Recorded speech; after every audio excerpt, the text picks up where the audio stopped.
Be able to hear it. It's using the same settings. Okay, I started the Okay. stream though, and the recording. Okay, good. Awesome. So we're live. Um, Steve, would you mind tweeting something or? Yep, that is fine. Sorry, Awesome. I'm trying to get Twitch up and Oh, it it's looks like crashed. Dustin already did. Yeah, normally we have Dustin on the show, Gareth, but he couldn't make it today. I know he's upset about that. He's generally our host. Yeah. He's my brother. He's Nice. at work.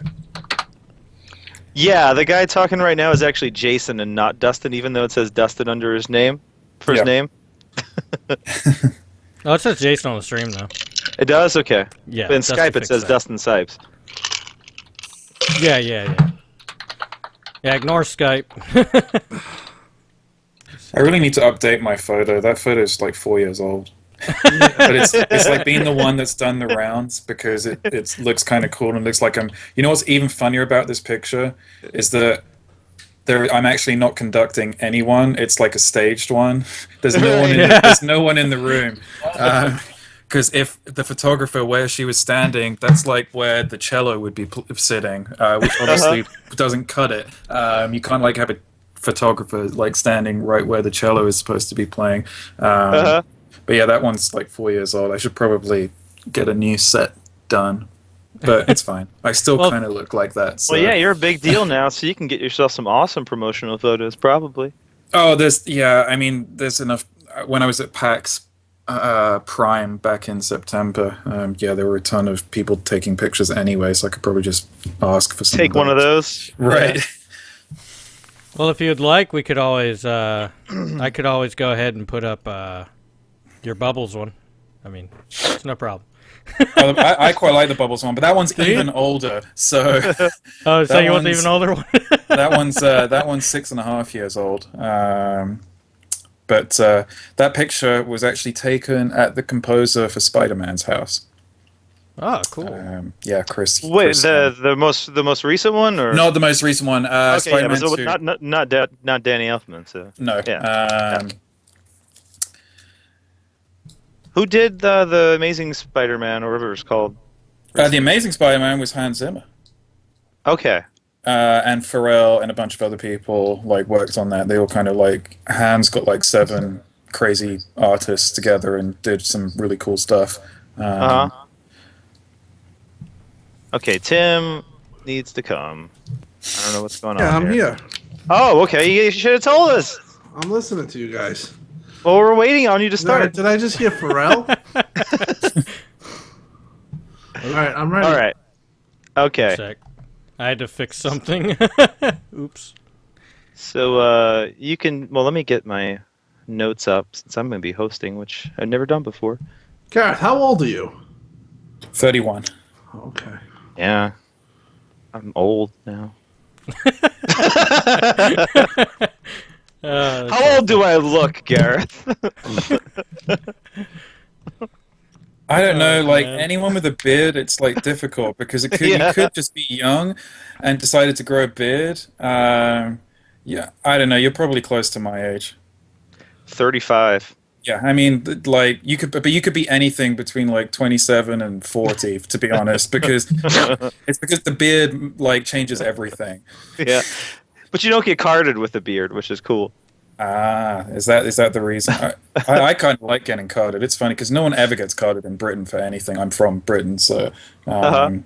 you know, our approach to alcohol is a lot more liberal than this country. Well, I'm from New Orleans, though, and we don't have any of those laws where you can't walk around with beer. So Well, But you still have the federal law is you have to be over 21 to drink. Which is just yeah. For a while, it was 18, and then they changed it to where you could buy it at 18, but you couldn't drink it till 21, which is really stupid. Because what are you gonna do? Just buy it and then bury it for 4 years and then drink it? But All right, guys, we might want to start it. are you ready? yeah, let's go. Yeah, I'm ready. Okay, just count us off and we'll get going. Everyone ready to click On the record? nipple? I'm on nipple. Everyone on the nipple? Yeah. I was being careful because he said he has a lot of nipples in his room. All right, we go 3, 2, 1, and then go, so we get the timing right. So on go. 3, 2, 1.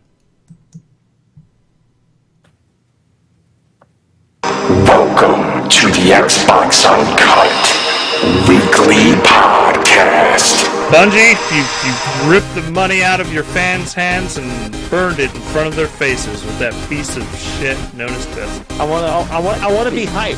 Vern, how you doing? And Tim and Steve are sucking it out of me. It was a pretty good podcast. I'd say 3 out of 5. South Park's a fractured but whole. Horizon Wait a Zero second. Dawn. We gotta enjoy that title first. It's so good in the end. Your accent. Fractured but whole. Fractured but I don't sound like that. Who the fuck is Master Chief? Exclusives happen. Third-party money has happened. I don't give a shit. Killtacular. Yeah, that was on Xbox, and the only way as a PlayStation fan you can be happy about that is because you're happy that Xbox fans don't get to play it. I finally finished Ori, which took me 36 hours, 1,338 Like Forza they don't program in 0 to 60 numbers. They don't program in how tight a car can turn, how much traction a car has. They don't do any of that. But what they do is they put these statistics into their physics engine and they let their physics engine work it out for itself. Well, if you don't want to buy it because there's a woman in the game or on the cover, you can suck it. You know how many times I've argued with people and they're like, Persona 5! It's like it's the same shit all the time. It's like, I don't know, they have... You came to reality and you were like, take the L! You know, exactly. Sony's gonna have more delays. It's just, it's a pattern all gen. I played Minecraft Story Mode, and if you don't like it, then fuck you. You can write into the show at letters@xboxuncut.com. And now, your host, Dustin.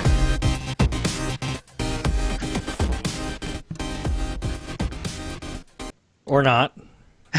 Yeah. Welcome to the Xbox Uncut Weekly Podcast, episode number 128. I'm Vernon, not Dustin, and today I'll be your host. Today is a very special podcast because we have an awesome guest. First off, we have our awesome members of the show. Welcome to the show, Steve from SteveRules.com. Hi everyone. Good evening. How are you, Steve? I'm good, thanks, Fan. Thanks. And we also have Jason. Hey, guys. I'm finally off Arc for a moment. And we have Tim Dog. Timothy. E-Dog, are you there? You're not Steving us, are you? No, I'm sorry. I am here. Thank you. Thanks for Welcome to the show. Thanks. And last but certainly not least is a very important guest. You may know his music from Ori and the Blind Forest and most recently Ark Survival Evolved. Welcome to the show, Gareth Coker. Hi, how's it going? Oh, thank you so much for being on our show, first off. I know you're a busy man, and we're really thankful you're spending some time to be on the show with us. No problem, my pleasure. So first off, I'll just get to some quick questions. Can you tell us a little bit about yourself, like where you came from, where your interest in music and composition began, maybe instruments you play, things like that? How far back do you want me to go? Start at the beginning, man. It'd Okay. be nice to know just some basic stuff. I'm a fellow musician, so it's always nice to hear that stuff. So when I was 8, my parents bought me piano lessons as a birthday present, and I thought it was the suckiest birthday present ever because I just wanted some like Lego or some like the latest toy or whatever. And so that was in May 1992, and then in September 1992, they sent me to boarding school.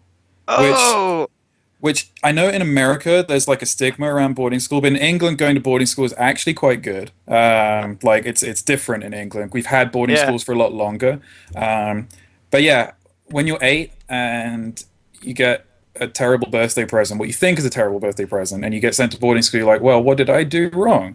But anyway, so at boarding school, there's not much to do at the weekends.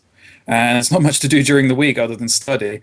And I was like, well, I might as well practice piano. And so, not really because I wanted to, but just because there was nothing else to do. I was practicing piano like 3 to 4 hours a day. Wow. And I did that for the next 4 years. So I'm not going to be modest here. I got pretty good pretty quickly. That's what happens when you do something like 3 to 4 hours a day for 4 years in a row. You're going to get better at it. I didn't really start writing. Actually, no. I guess I started improvising because I played in the school jazz band Okay. at around 13, 14. And I think it was then that I was like, hey, I guess I could try writing some stuff on the piano. And gradually I got better at it. And then one of my teachers in what you would call high school, what we call secondary school, in my last year of high school, he was like, "You should apply to music school. You've got nothing to lose." And so I applied to the Royal Academy of Music and got in there. And I was like, "Okay, well, I guess I can do music as a career." And So that was for your undergraduate yeah, that's my education? undergrad. Yeah. Yeah, I studied there for 4 years, and then I wanted to come to America because like coming here is pretty much where it's at with film and games and TV and all of that. There's not so much going on in England. So I asked my parents, like, "Hey, I want to like study in America for a year," and they were like, "Yeah, sure, you can do that, but you should fund it yourself." And I was like, "Okay, well, to do that, I'm going to go to."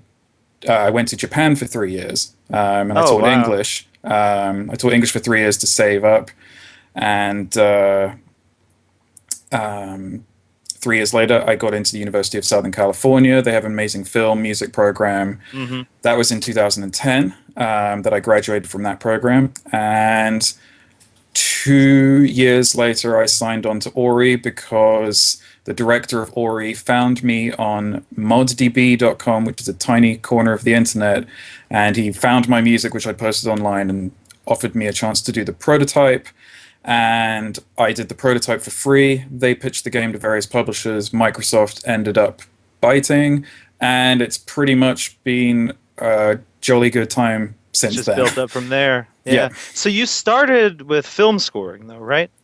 Yeah, I guess I went to film school, but I wouldn't say I started with one or the other because I did some student games as well. But I would actually say I really started in the advertising and movie trailer world. Like on my website, you see a section trailers and advertising.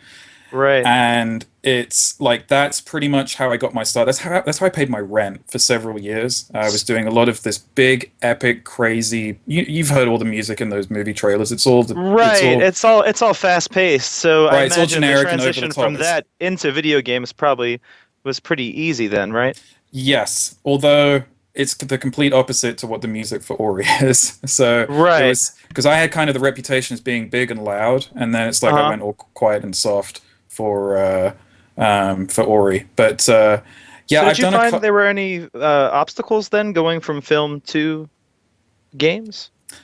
At the end of the day, the hardest thing to do for me is when there's the lack of a story.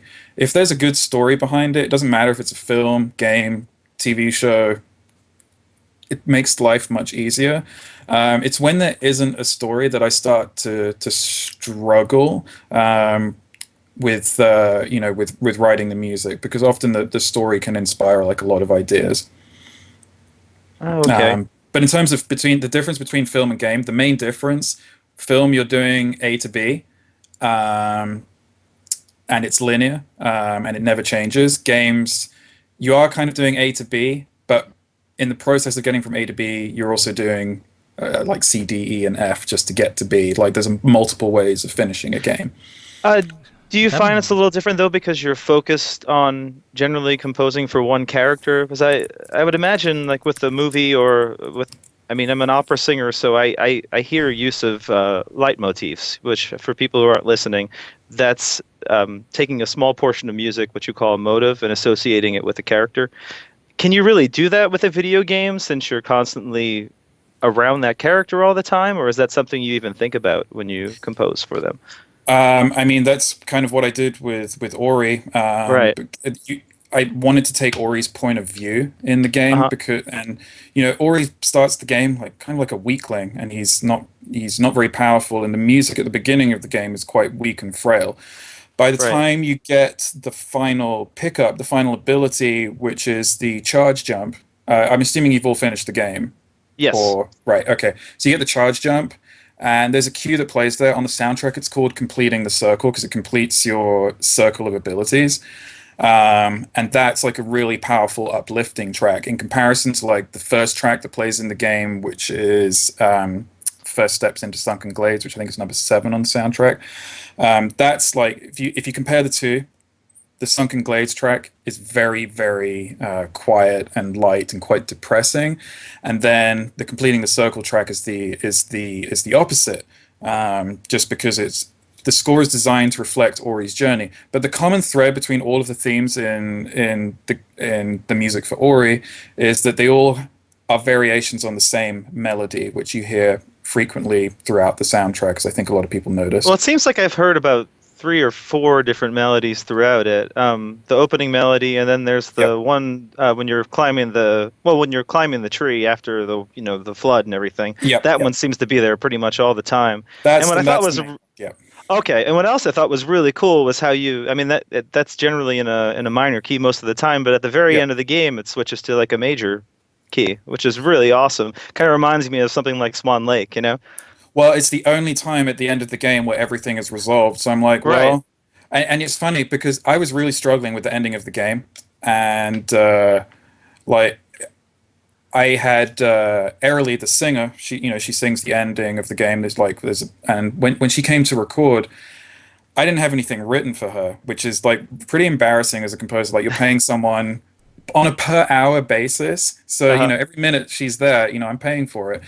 And that's fine, but I didn't have anything ready, and I was like, oh boy, it's the ending. Endings are hard, and then we just kind of sat there and looked at the visuals, and I was just like, wait, what if we switch the main theme from minor to major key? It can't be that simple, can it? And it was that simple, and I was like, it worked perfectly too. It really did. Thank you. I mean, I noticed it right away. It almost felt like that was your intention the whole way. So. Bravo. I guess it was my intention because it was the first thing I did, but I was sweating bullets about that one. It was not, I mean, the ending is always the hardest thing to get right. Yeah. So what generally inspires you when you're composing for the games? Do you focus on artwork, maybe even the gameplay? I notice you say you like to travel a lot. Is that part of it? It's kind of a combination of everything. The travel's a big part. The travel is where you get the idea for sounds from. Having traveled all over the world, I've heard a lot of crazy music. Some of it really is you wouldn't buy it, but it's interesting to listen to, as a one-off. So that's one part of it.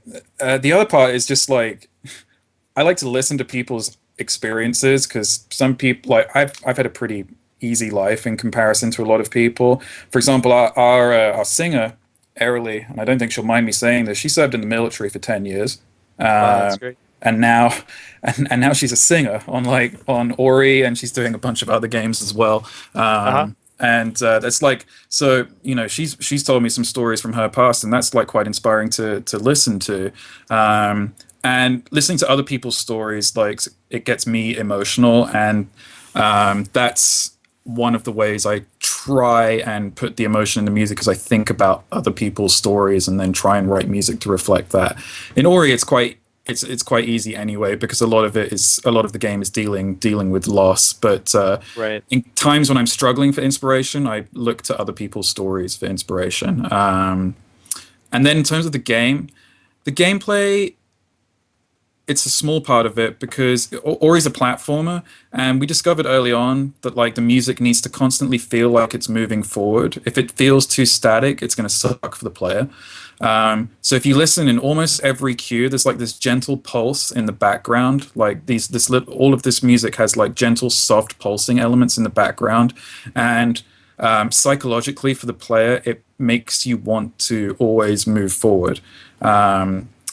Is that something you kind of worked with Moon Studios on? How was it working with them? What kind of interaction did they have as far as helping you come up with some of the stuff you came up with?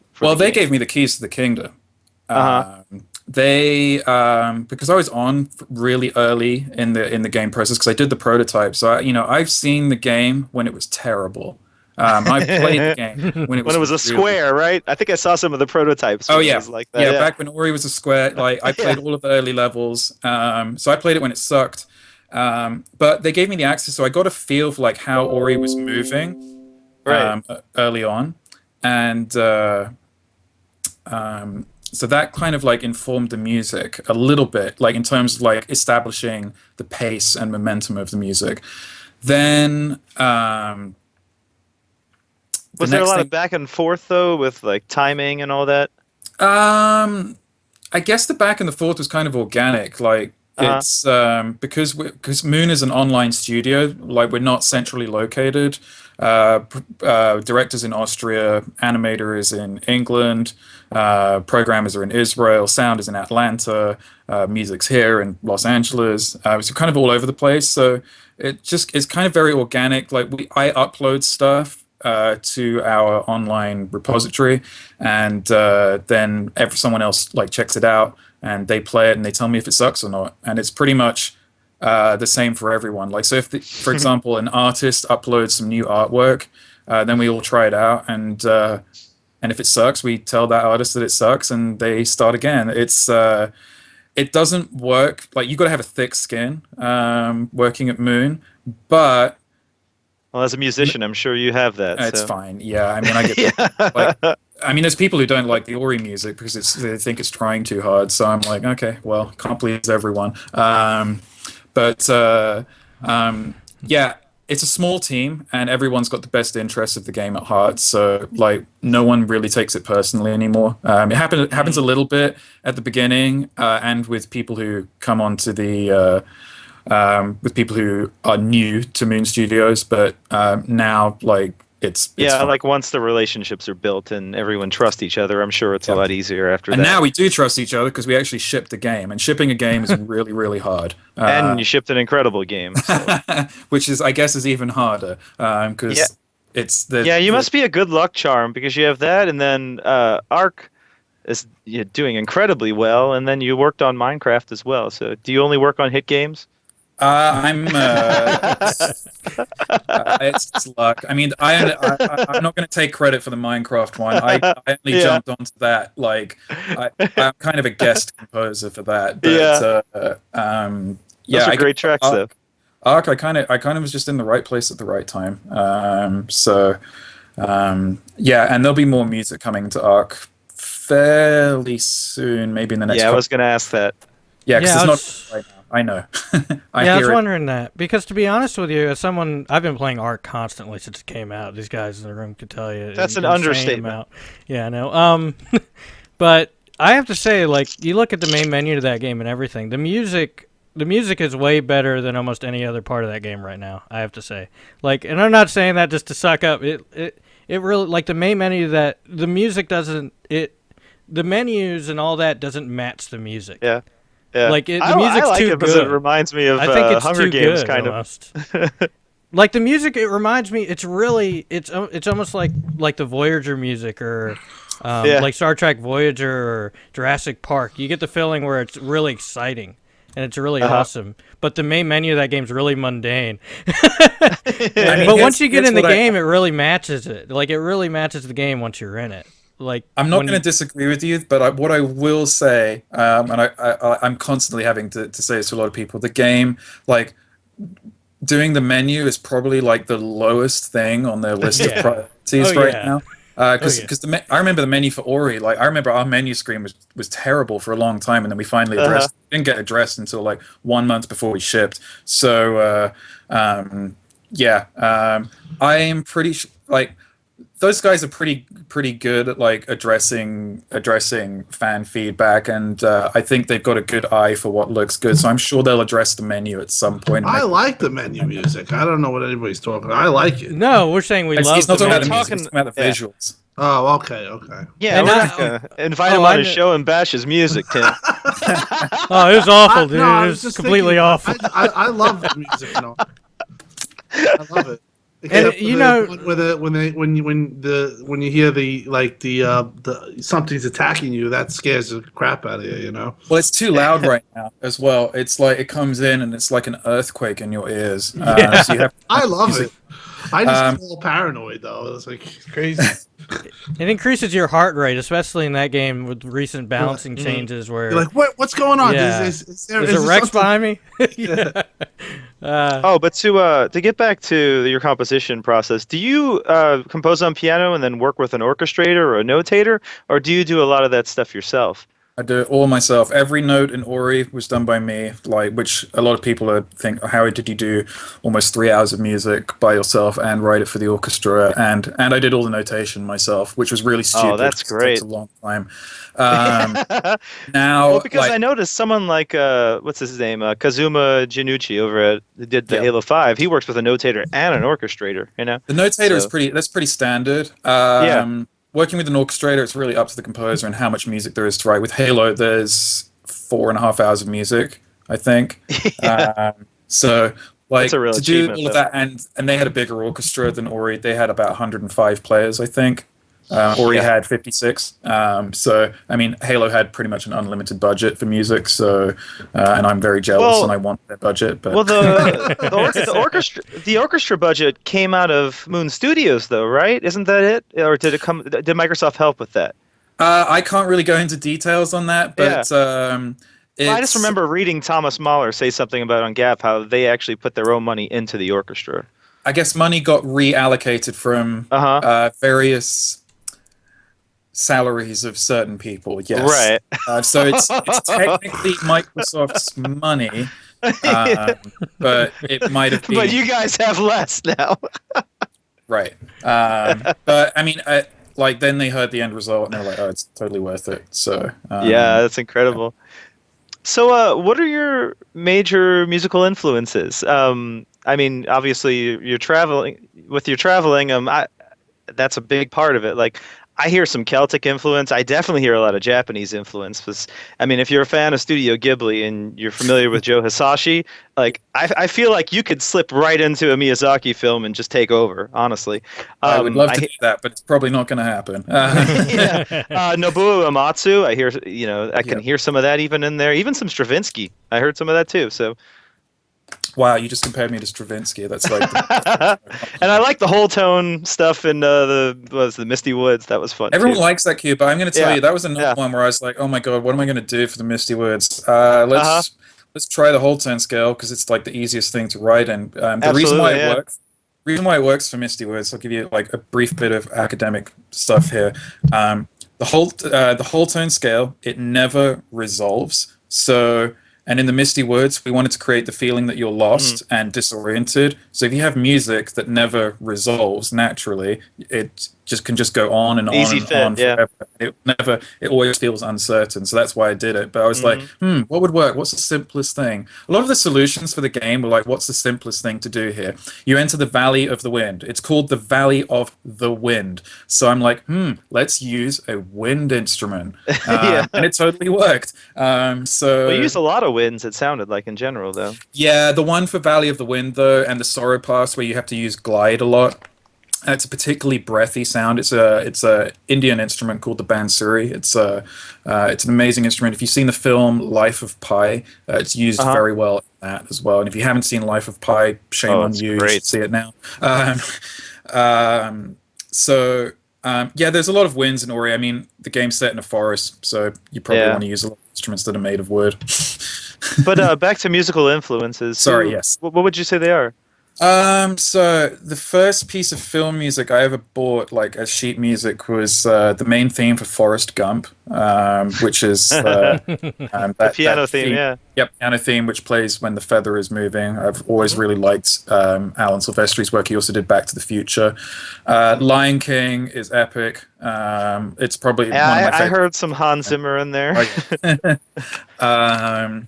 And I really like Tom Newman's work. He did American Beauty, Shawshank Redemption, Wall-E, and he's just done the last two. You like all the pianos. You like a lot of piano use and piano and strings. Scoring, yeah. Piano and strings, yeah. Which is basically what Ori is. Yeah. And how do you feel about current composers right now in video games? 'Cause I think it's really solid. Like when I think of great composers in the game industry right now, I think of Mick Gordon, Jason Graves, Nobuo Uematsu, and Kazuma Junuchu. I really like a lot too. How do you feel about it currently? Are you excited about it? Video game music is in a really good state right now, and I think the thing that we're going to see in the next 5 to 10 years, we're going to see, I think, people taking a lot more risks. Assassin's Creed took, I don't know if it would be described as a risk this year, but they hired Austin Wintory, who did Journey. He's an amazing composer, and what Austin did for Assassin's Creed is very different from the music that's come before. It was it's really good too. Right, exactly. Like people, it's different, but it's good. And I think we're going to see a lot more scores be a bit more adventurous in the types of sonic approach that they're doing. Because there's been a few people who have commented in the last year or two that a lot of the big blockbuster game scores are kind of interchangeable. Like you can take the music from one big blockbuster game and just put it in another and it all kind of sounds the same. What we really are looking for is to have games with a unique sonic identity. Another game that has one this year, and I don't know if I should be mentioning it on an Xbox podcast. It's fine. But the score for Everybody's Gone to the Rapture, yes, it's absolutely incredible, and it's everyone needs to listen to it at least once because there's nothing like it out there. It's very different. Yeah. Since we're venturing into PlayStation already, have you listened to the score for The Order 1886 yet? Well, I met Jason back at PAX, and he did. He's had a good year because he did Until Dawn as well. Yes. So he's kind of the horror king. At this point. I know The Order. I can't really. I don't know if The Order is really a horror game, but it certainly has. It has an undertone of darkness to it. Some might say the gameplay is a horror game. Oh gosh, yeah. I'm going to be diplomatic and not comment on that. Good idea, but no, the music's amazing in it. Actually, I love the cello melodies and everything. They're really nice. So, do you have any particular tracks that you're fond of that you've written, and what inspired them?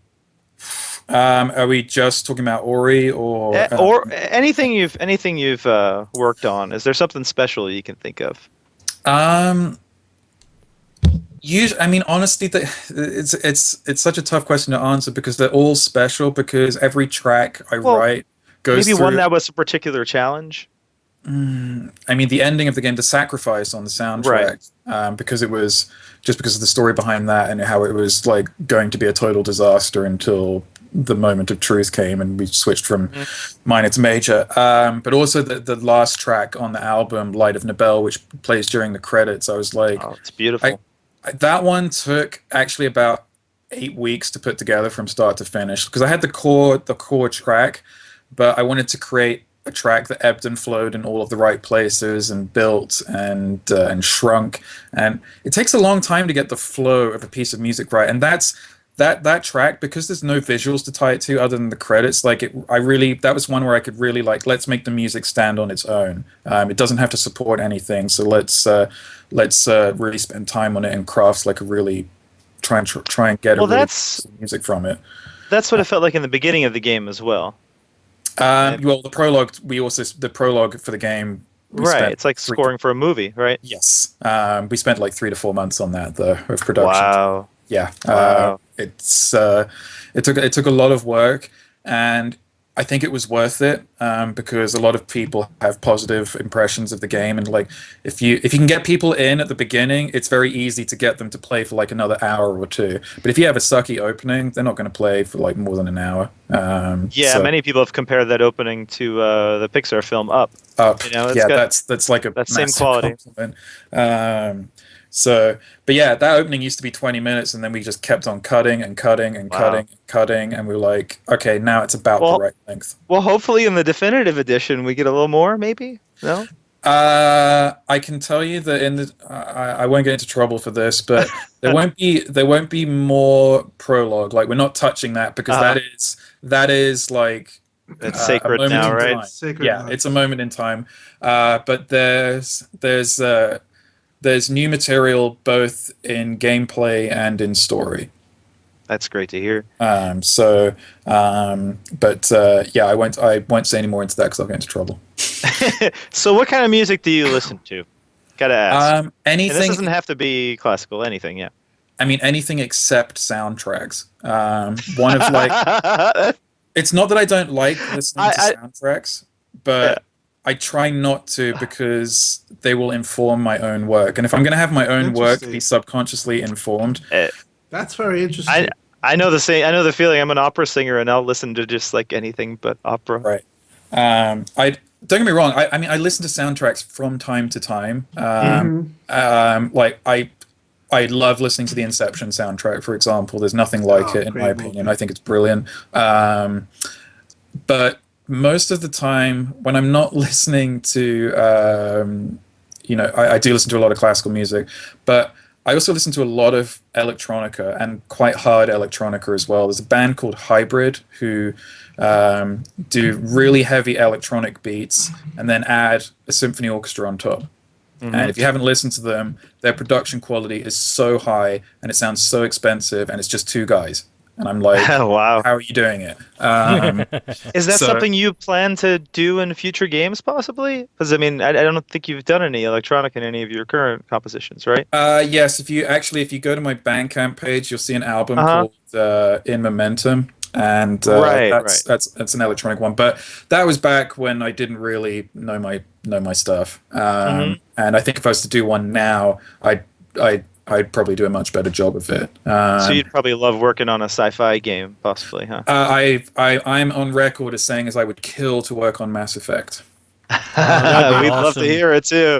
We would love to hear it. There is not a lot I wouldn't do to work on a Mass Effect game. I don't even care if it was just like, I don't even want to be the main composer. Just to like have like the chance to write 2 or 3 cues for the game. Like that would be enough. Like in Mass Effect 3, what's his name? Clint, I can't think of his name right now. Clint Mansell. Mansell, yes. Didn't he only do like maybe 2 or 3 tracks or something? Yep. But yeah, I'm a massive fan of the Mass Effect games. I'm a big fan of BioWare games in general. In fact, last week I just finished Dragon Age Inquisition, and I thought it was incredible. I loved it. Steve's more of a Witcher 3 fan. I'm a Dragon Age I have not started The Witcher 3 because I'm waiting for the second expansion pack to come out, and then I'm just going to blitz it. Like I'm just wait. I'm the guy that just waits for all the DLC to come out, and then I'm just going to play everything in one go. And that's what I did with Dragon Age. I bought the Game of the Year when it was on sale on Origin, and then I played it over Christmas, and it's brilliant. That's probably what your schedule allows too. I imagine you're busy for a period of time, and then you just have a period of time where you can binge. You know. Yep, that's pretty much what it is right now, actually. But I've got a couple of things like starting to come up, like which. Can you share any of that? Like what? Well, I mean, mostly it's the music for Ark. Like, there's just going to be a lot coming in the coming months, and writing music for Ark is quite a lot of work because everything's got to be big and epic. You've played Ark. There's nothing subtle about Ark. No. No. You eat your own poop. You're kind of so. You know, and I did the music for the Ark Halloween thing. It was kind of fun. I did like the Christmas thing as well. So like, has the budget expanded with the popularity of the game though? The last I talked to them, let's just say that the plans we have for music are pretty awesome. So they're making money. I'll tell you that much. They're the top. They're still top downloaded 3 weeks, and then now they're number 1 over free games. So that thing is sold. And they haven't released on the PlayStation yet. I know. Yeah, they're printing money. They're doing okay. Huge.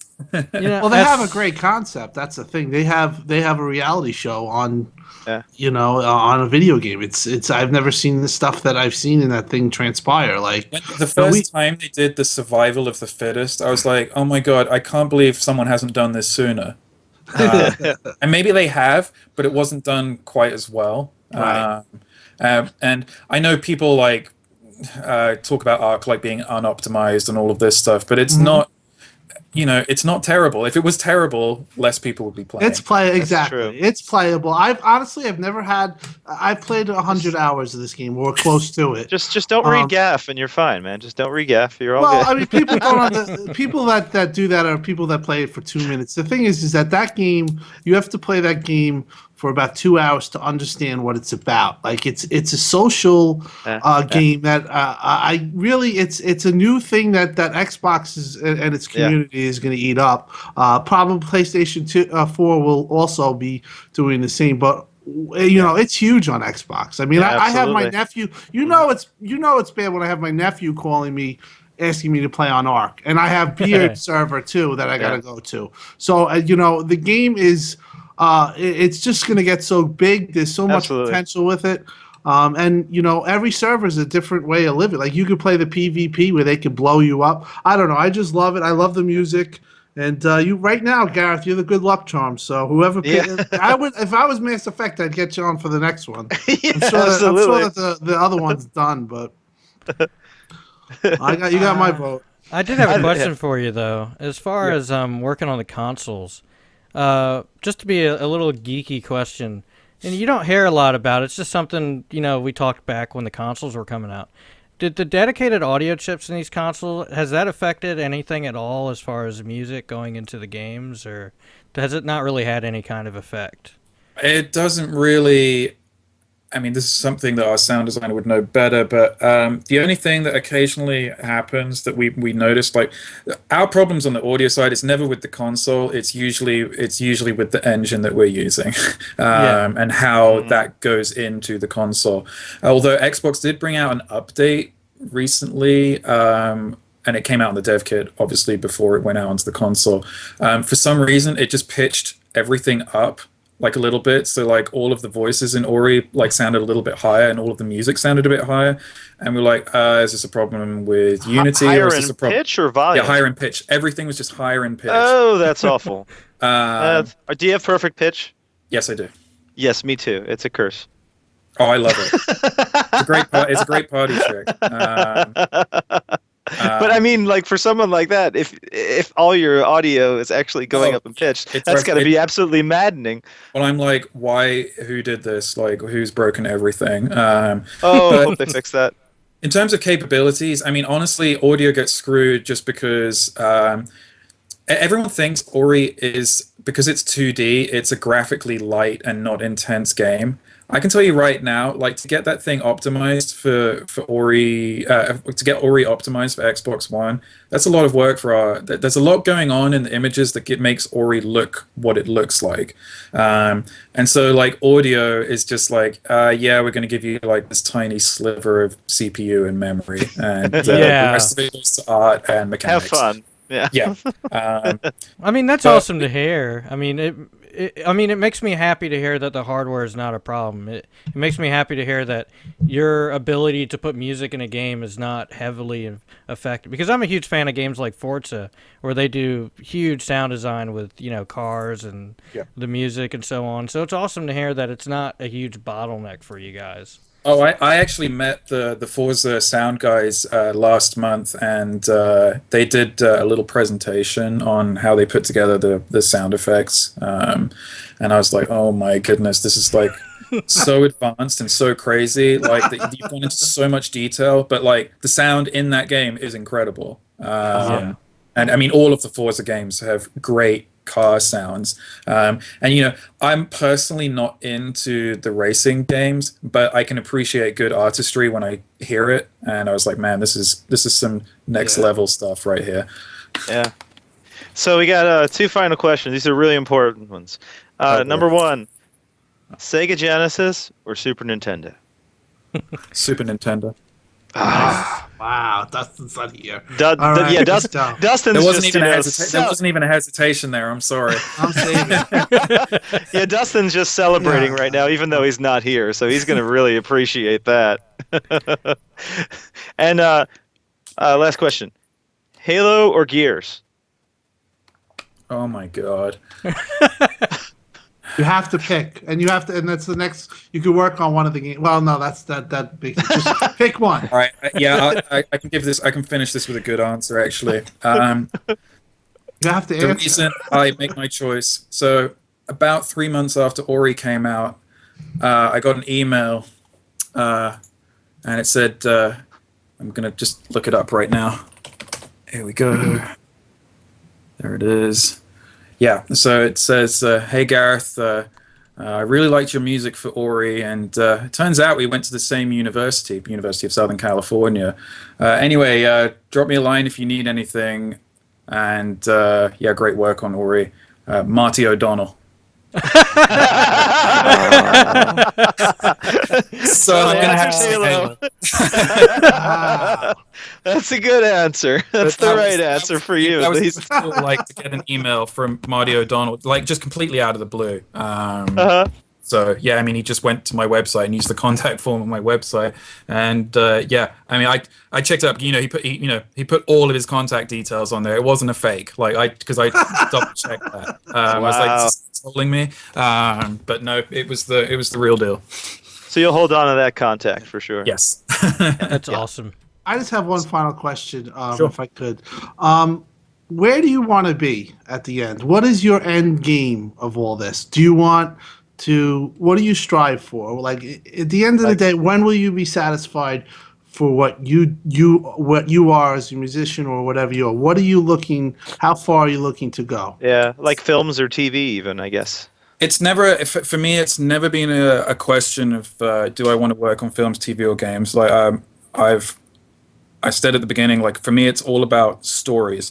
So with that, I guess when I'm 70 or 80 or about to die, I want to look back at my body of work, and I want to have left behind something that people might listen to in 10 or 20 years. I think a lot of music right now, especially in the pop world, you listen to it for a week and then you throw it away. It's the McDonald's music. Like, we're in an era of McDonald's music, fast food music. And this might sound big-headed, but I don't care. I think people will probably enjoy listening to Ori in 20 to 30 years. But I don't want to have just one soundtrack that people like that has a lasting impression. I want to be done and have, like, when I'm done, I want to have like a big like legacy of music. That You want to be John Williams? That was a good answer. Very good answer. That's so. You know, I'm not. It's just going to be impossible. I'm never going to write. I'm not going to write a soundtrack like Ori. You know, every year. I mean, it'd be nice if I could, but there's Ori's amazing. It depends. It really depends on the projects as well. Like, does it all come together? I think one of the reasons why Ori's music is successful is because the visuals helped inspire it. The visuals support the music, and the music support the visuals. They work together, and also those combined with the gameplay. I think if you take away one of those elements, then it's not quite as strong. Yes, I know a lot of people listen to the soundtrack outside the game, but the soundtrack was informed by the game and by the visuals. And I think you kind of need, for the soundtracks that last a long time, it kind of all needs to come together. Why are we still listening to Star Wars music like 30, 40, almost 50 years after the first one came out? You know, yes, the music is amazing, but less people would have heard it if it hadn't been tied to such an iconic film. And there's But a lot it's of still impressive that it's standalone. right. You know, having it stand alone is important, but I think like my role as a game composer first is to support the game, and second, if it stands alone, then great. But you know, there's some game scores which you wouldn't really listen to. You know, are you really going to listen to the score for Dead Space for 3 hours back to back? Probably not, because it's very heavy stuff. But can you imagine Dead Space with any other music? No. I have to tell you, I could probably listen to Spinal's theme for about 3 hours straight. Though. Well, I listen to Ark song every day for like 3 hours. Yeah, that's the truth. No, I understand. But it's awesome though. I understand what you're saying. Like in Ori, when you do the Ginsu tree and you're jumping up and it's flooding, the music is intertwined with the gameplay. Where Ori really did that in a real if you haven't played it, it does it probably the best I've ever seen. It does it in a real special way. Was it your father still? Did he finish it? Oh, not only. Oh, I'm going to blow you guys away now. My dad, he's 65. And he finished the game like ages ago, but last week he finished the game without dying. Wow. He's going for those achievements. Oh yeah, he's my dad's the kind, he'll play the game until he's got every achievement. He only has like 6 games in his Steam library, but he's like got every. My dad, he plays real-time strategy games, so he likes the Total War series. He is a master at Total War on the PC, Medieval Total War, Shogun Total War. Like he's crazy for all those games. I would not. I could have bet my house last year that my dad would never have finished Ori because he hates these kind of Twitch fast reaction games. And then he finished it. I'm like, wait, how did you do that? And he was just like, well, I just practiced. And he my dad said the controls are good. And I'm like, well, if my dad's saying the controls are good, they're probably good. Because he normally hates these kind of games. And once you start to get a feel for the game, I think the game, if you play it on repeat playings, like Tim's probably played the game multiple times now, and he's just mentioned the water chase sequence. But Tim has a record number of deaths. I died 1,536 times on the game. But have you done the water chase sequence without dying? And if you have, isn't it the most satisfying feeling ever? The first time you finish the water sequence without dying, it's like, I'm really good at this game now. The last time I did the water sequence, I died about 50 times. So I just wanted to finish. I love the game. I love the story. It was an emotional game, and when I finished it, for me it was just basically all about the story and the music, and the ending was done well too. So. I love Ori. I'm an Ori fan for life. That's a memory that always will be there. You know what I mean? You know what I think's funny about Tim? When Cuphead comes out, he's going to set a new record on deaths, I think. I'll try to finish that. Probably. I'm really looking forward to Cuphead. It looks fantastic. We all are. Well, they supposedly dropped, not to interrupt, but they supposedly dropped the difficulty from E3. Oh, okay. They kind of it was ridiculously hard. I mean, I saw it. I was like, wow. Nah, they didn't drop it. They just made an easier mode. So it still is tough to beat it. Oh, I don't know. I'm just like guessing right now. I bet you they'll just have a different difficulty mode. But at E3, at E3 the developers told this kid Paul Rivera, he's a good guy, and we were at Xbox Fan Fest, and the developer said, "I'll give you $1,000 if you can finish this this scene or this boss." And he's a good player. Paul Rivera can play, and he said he came close, but he said he died. So the game is like. Watching it, it's like I couldn't even keep up. It's like you're getting shot from 60 different levels, and you gotta I don't know how it's like those classic bullet hell games on the old consoles and in the arcades. So that should be pretty exciting. Yeah. Well, I had a question for you guys. Yeah. So obviously you're an Xbox podcast, and Xbox's start is well documented. By the media in large. But how do you feel about Xbox right now? Oh, I love my Xbox. I'm really happy with the direction it's going now. Honestly, even with the direction in the beginning, I wasn't a huge fan of it, but the launch lineup kind of sold me on the console. So since then, I've actually been really happy with it. I'm very pleased with it. I mean, I feel like they kind of, in some ways, perhaps they needed that fall because what we've got now and all the sort of games coming out all look so good that I'm kind of pleased they had it, because now they have to kind of work harder to sort of get people back and to satisfy people. Yeah, so in some ways, shuffled it management and changed a lot of stuff. Kind of worked out in a way. Lots of great games. Hopefully, great games coming, and there's been some good ones as well. So. Yeah, hopefully more from Moon Studios. Well, right now I think it's a sweet spot for Xbox fans. We just had the 3 exclusives, the big exclusives. Tomb Raider was amazing. Got that sitting on my Xbox right now. It's like I'm dying to start it, but I know it's so beautiful. I'm gonna marathon. The new DLC's coming really soon. Baba Yaga. That's actually. I never buy DLC. I just refuse, but I have no choice with this game. I don't. I'm interested in the story. The story's well done, but Ark was another jolt in Xbox ARM. I just feel like it's going well. You know, I mean, as far as getting things for free out of nowhere, Witcher 2, keep it coming. I have to say the people who own the console aren't complaining so much. So beyond the actual console and what the company has done, I think the community has actually improved a lot. If it's not that a lot of people moved away from the community, but I feel like the community that's still here, they know how to properly tell Phil and all them what's wrong. But you don't see. It's not like. I almost feel like the 360 generation was kind of worse, like as far as people being very harsh. I feel like people are more understanding now. Like if you go to the Xbox One subreddit, you find a lot of people that just love playing on their console, even though they understand the faults of it. They understand when they need to tell Microsoft, hey, you're messing up. And it's also nice to see people like Major Nelson constantly in the community, constantly going, hey, we're listening. We're working on that. Mike Ibarra, Phil Spencer, they're always out there.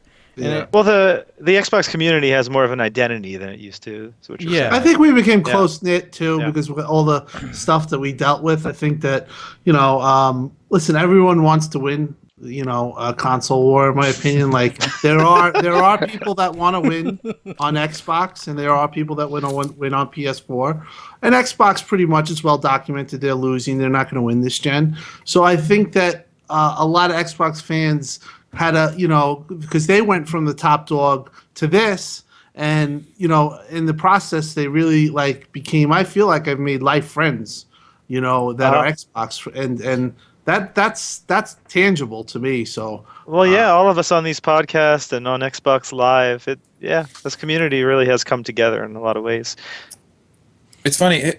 I hope you don't mind me. Am I interjecting into your podcast? You probably want to talk about a bunch of other stuff, but no. Stay here all night. I'll probably stay here until my fiance gets home.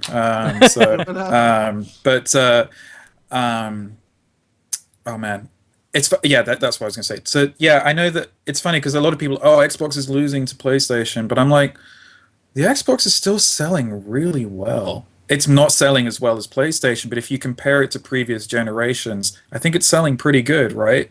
It's pacing ahead of the 360 right now. Right, exactly. So comparatively, is it really doing that badly? No. Yes, it's selling less than the PlayStation 4, but they've shipped a ton of consoles, and frankly, it's it's a mind share thing, I think, is the issue. Yeah. I mean, the people who win at the end of the day is the consumers, because there's a lot of great games coming out for Xbox. There's a lot of great games coming out for PlayStation. There's a lot of great games coming out for all of the platforms. And if you guys, the customers, keep buying all of these games and consoles, it means the developers get to make more games, and then you guys get to play more games. And I end up figuring out how you guys find the hours to finish all of these games. We don't. I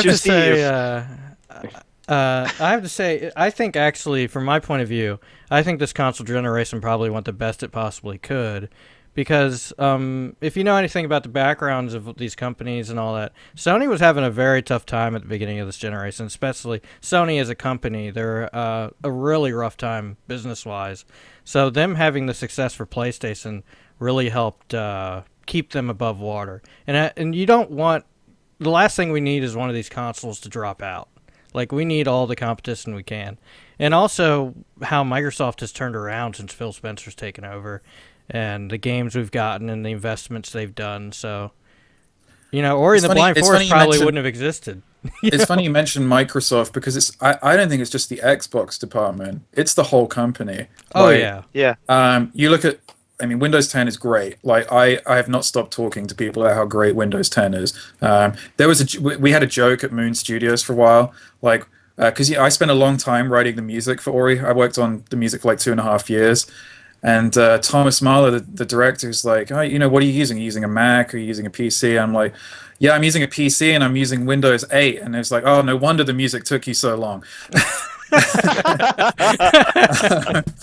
Because, Windows 8, I'm a Windows guy, and it wasn't great. But Windows 10... It got better. It got better. It still sucks. But Windows 10 is amazing. And then they brought out all of these amazing devices now. I use Windows Phone, and everyone laughs at me. But then I show them, I'm like, dude, this is like half the price of your iPhone, and it does exactly the same stuff, and it has better battery life. Yeah, I have a Lumia 1520. Me and my all brother. the cross-platform stuff. Right. And then there's the Surface, which is ridiculous. I got a Surface. For you especially. I got a Surface Book for Christmas, and it's the sexiest thing ever. Maybe not. Well, you gotta love it for your composition, right? I mean, I use a big desktop for my composition, but if I want to go mobile, which is right, I just grab the Surface Book and I'm good to go. Surface if you want to jot down something. Yep. Oh, you got the Surface Book. Oh yeah. How do you like using the pen for composing? I've Well, tried out the pen. It's really That's nice. tough. I think that's tough to do. Yeah. Well, there hasn't been an app that has utilized it properly yet. Okay. So it's not the tech is there in terms of the pen. The pen is going to be great, but there's a fight amongst all of the composing notation app developers, and there's only 3 of them. Who's going to get it right first? Because whoever does get it right first is going to make a ton of money. Because remember, they're not just catering for composers. Like, our market is very small. The film and game composers are small. The real winner is dedicated. It's schools and universities that buy that stuff. And whoever gets there first is going to make a ton of money.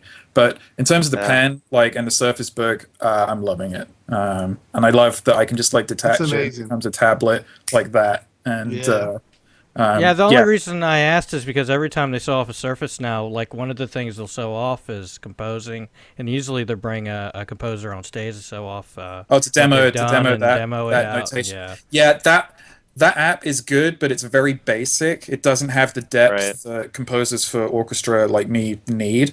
But on a basic level, it's outstanding. So what us guys need is that, but on an advanced level, and it's coming. It's coming, and it's fine for an organist who wants to compose a psalm or something. Right.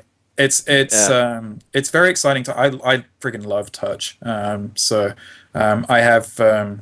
have 2 tablets in my studio controlling various parameters in my music software. So very cool. Yeah. So what do you think of Quantum Break? Are you excited for that? Yeah, I actually met a couple of guys from the audio team from Quantum Break last month as well, and they were telling me doing sound for that game with all the time manipulation stuff is a massive headache. But they've started to get it to feel really good right now. A lot of these games, what makes a game good and what makes a game mediocre, it's a lot of it is how you feel when you play the game, and if recently, I started Shadow of Mordor, and I'm bored.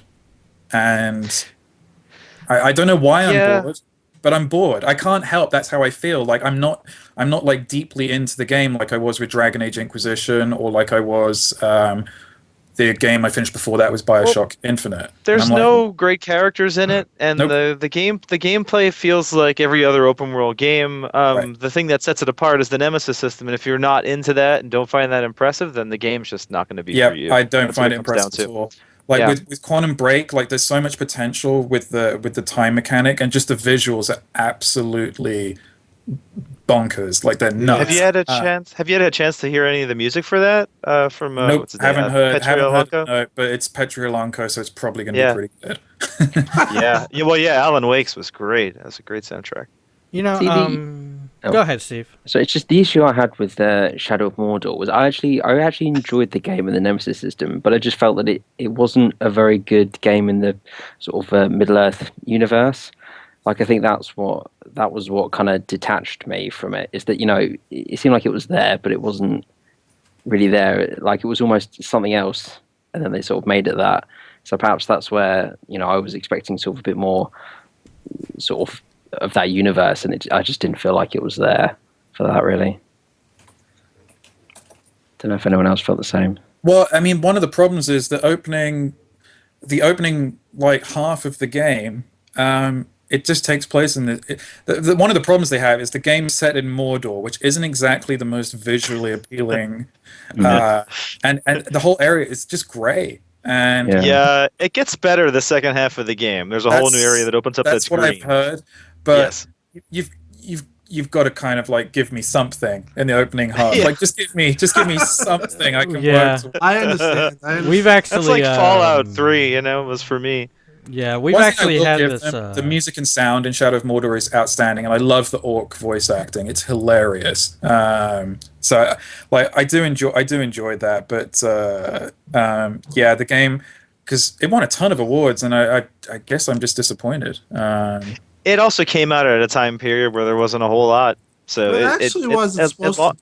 It wasn't highly hyped. It was kind of a surprise hit when it came out. Well, it launched at the right time too. Like you look at a game like that, or a game like what is it, Dying Light? That was another one. It's a good game, but it launched at just that right time when it really got the spotlight. I have a question for you, Gareth. Yes. If I was thinking about this before the show, like if you could work on any, because we're young, if you could work on any movie, like any time, or work with any kind of studio from any time, what would it be? Like if you could have worked on Forrest Gump, or even maybe 2001: A Space Odyssey, or Spaceballs.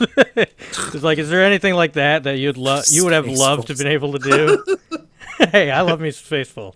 Sorry. Oh man, what a question. There's one recent which I would have like loved to have worked on. I would have loved to have worked on Wall-E, because it has the balance of sci-fi, but it's also an emotional story.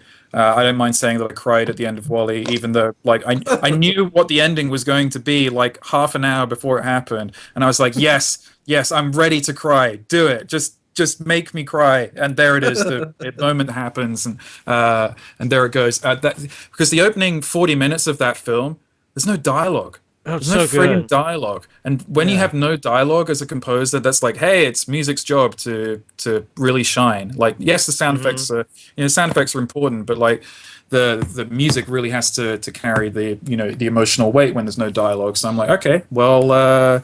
That would be a fun film to work on. Going back a bit I feel like further, that's kind of a bummer about Pixar's films, though. Like they could use someone like you who could write a nice melody, and I don't feel like they have that. Well, I'm trying. I can't remember a theme from any Pixar film off the top You're of my right. head They now. all have really amazing music, but they don't have the iconic lasting theme. Yeah, I don't know why that is. Like, I've never thought a Pixar film had bad music. No, not at all.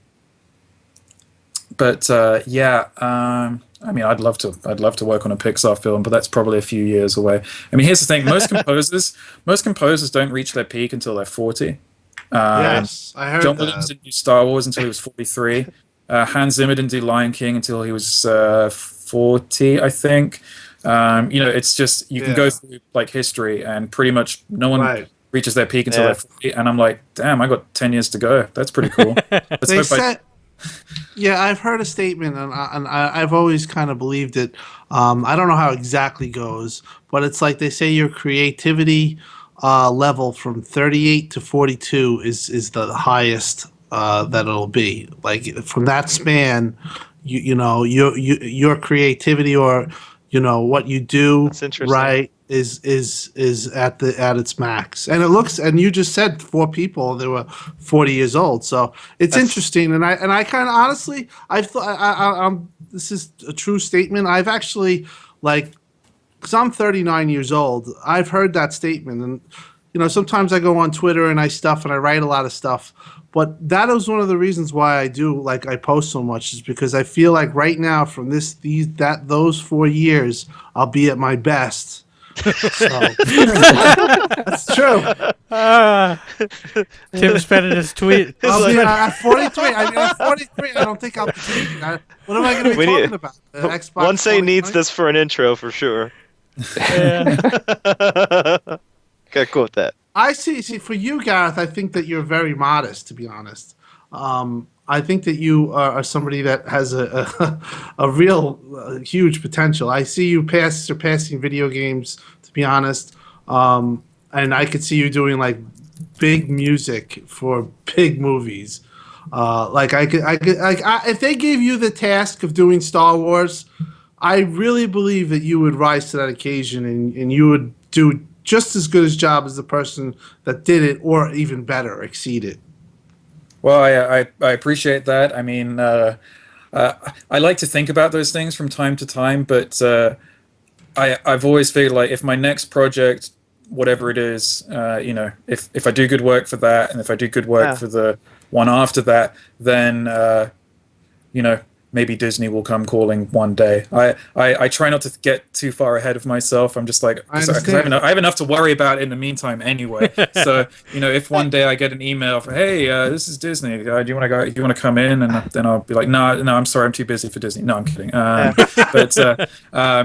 like I try to. The only thing I can worry about is what I have right now. And then like, don't get me wrong, I would love to work on Star Wars. How would you handle a property like that though? Because it seems when a composer takes over a previous composer's work, a lot of the time they don't build upon what's there, and it drives me nuts. Like, I was just watching all the Harry Potter movies over again, and Harry Potter 1, 2, and 3, John Williams establishes this entire soundscape. He has all these leitmotifs for all these different characters. The fourth movie, Goblet of Fire, that composer threw it all away, except for the main theme, which he even foobarred. So, like, how would you go about dealing with something like that? Would you try to put your stamp on it, or would you take what's there and build upon it? It's difficult. I mean, you've got to balance audience expectation with like advancing the medium. I think I know exactly what you mean with Harry Potter, and the fourth movie in particular is bad. It got better in the fifth, sixth, and the final two movies. Yeah, the final movie especially, you got a lot of the old themes. But I think they probably wanted to. Remember, they're growing up in those films, and I think at the beginning, like if you're a teenager, and those kids are teenagers, even younger than that, at the beginning of Harry Potter, like everything is so specific. Like you've got the horrible kids in the what is the horrible house in Harry Potter? The nasty house. Slytherin. Oh, yeah. Okay, yeah. So. Yeah, you've got those guys, and everything's kind of like a big caricature. So having like individual themes makes sense. But I think as you go through the story of Harry Potter, the ideas get a bit bigger than like what they were in the initial films. So I guess I'm kind of defending the approach a little bit. But I think for the fourth movie, I do agree with you. They did go too far away, and I think they brought it back a little bit for the fifth and sixth and seventh, and that was good. So I think, I mean, I want to talk about the new Star Wars movie, but I'm going to get into trouble because then the John Williams Defense Force will come in and destroy me on Twitter. I'm not going to talk about Star Wars. What I think of the Star Wars film and its score, but I think with Star Wars, off the thing, though. Well, and no, it's fine. I mean, I think with Star Wars, right, we got 5 films coming out in the next 5 years, which I think is too many. Man. But are we really going to use exactly the same theme the whole time? Like, can we advance it forward a little bit? Like, yes, I know they're iconic themes, but we got new characters now. Like, and Kylo Ren's theme used an obvious tritone, which was. I don't understand why it elicits. I honestly don't understand why that the debate of Star Wars elicits more emotion than, crazy. I can't believe how. Like, to me, I'm going to be honest. I was let down by the movie, and it did not do it for me. I'm not. I love Star. You're going to compare that movie to other Star Wars? I'll be on the defense force too for the music overall. Overall, the music I didn't really look into. They always have a good sound design. So, the only thing I didn't like about it just felt like more futuristic. Well, the new themes weren't as impactful as the previous 6 movies, but that's all I would say. Like, the score is well made, but it's not on the level of the previous ones. I mean, the dude, John Williams, wrote his best music cue for Star Wars, in my opinion, in what is regarded as one of the worst films. Phantom Menace. And also, the episode 3 had some really great stuff in it, too, right? I thought. But I mean, he set such a high standard. Like, and the guy's 83. Like, well, and he's still conducting. Man, have you seen the videos of him conducting? The guy's he's still using his entire body when he conducts, which is incredible for that age. I don't conduct because it's too tiring, and I'd rather just sit down. And sip a cocktail whilst watching my conductor do everything. Well, yeah. The great conductors will do a lot of body work actually. So yeah. But yeah, I mean, I thought the new Star Wars film was like a typical J.J. Abrams film. I was entertained. It was well made, and I completely forgot about it 10 minutes after I left the cinema. That's my opinion on the Star Wars film. You know what bothered me? You know what bothered me about that movie? The way they continue to introduce the characters one at a time throughout the entire movie. And what it really bothered me is that the movie theater we were in, everyone would clap every single time. Like, it's R2-D2, everyone claps. It's Harrison Ford, everyone claps. It's Chewbacca, everyone claps. It's the Millennium The Falcon, movie did everyone its claps. job, though. The movie really did its job. It did its job, but you know, I can't. You can't talk about the movie because there's so many spoilers in it. The reason why I have my opinion of it, but I don't know. You just hope in the next one. You just hope in the next one that it actually ventures off and doesn't try to remake episode 5. You know, one of the things I think about the new Star Wars movie, I felt like, especially when you get to the end scene, I'm like, this was basically a trailer for the next film. Yeah. But I am excited about the next film. I'm giving Disney like the next, if they better to give me something like awesome for the next one. But I'm kind of reassured because the director of the next film, he did Looper. Yeah. And more reassuringly, he did 3 episodes of Breaking Bad. Which, and he did the best one, didn't he? What was it? Exactly. I can't think of the name of it right now. So we're getting a different director? See, I don't know the ins and outs. It's a different director for each one of the 3 movies, actually. The director of Jurassic World is actually doing episode 9. Yeah, I would be concerned about that, except the writer of that is going to be the guy from Breaking Bad too. Oh, nice. So he's like staying on. So that's kind of reassuring, like that they've taken someone from the TV world to. So what other TV shows are you into? Are you binging anything right now? I'm actually caught up on most of my binging. We're looking forward to the new season of House of Cards, which we love. I mean, Breaking Bad obviously finished a couple of years ago. I'm trying to finish Battlestar Galactica. Oh, ages ago. Yeah, I've preached the gospel on Battlestar Galactica. Great. That has some good music too. Yes, it does. It has amazing music actually. Battlestar Galactica. What else? What do you think of the use of metal music in, well, not really, old classic rock and Supernatural? Have you ever watched Supernatural? I haven't watched Supernatural. I love it. Have you watched the horror? I just watched the whole series. The American Horror Show. Have you watched that at all? I started watching like the first episode. Is this the one which has Lady Gaga in the most recent season? Yeah. Oh, apparently she's awesome. Yeah. Apparently she's great in it. I loved it. I loved it.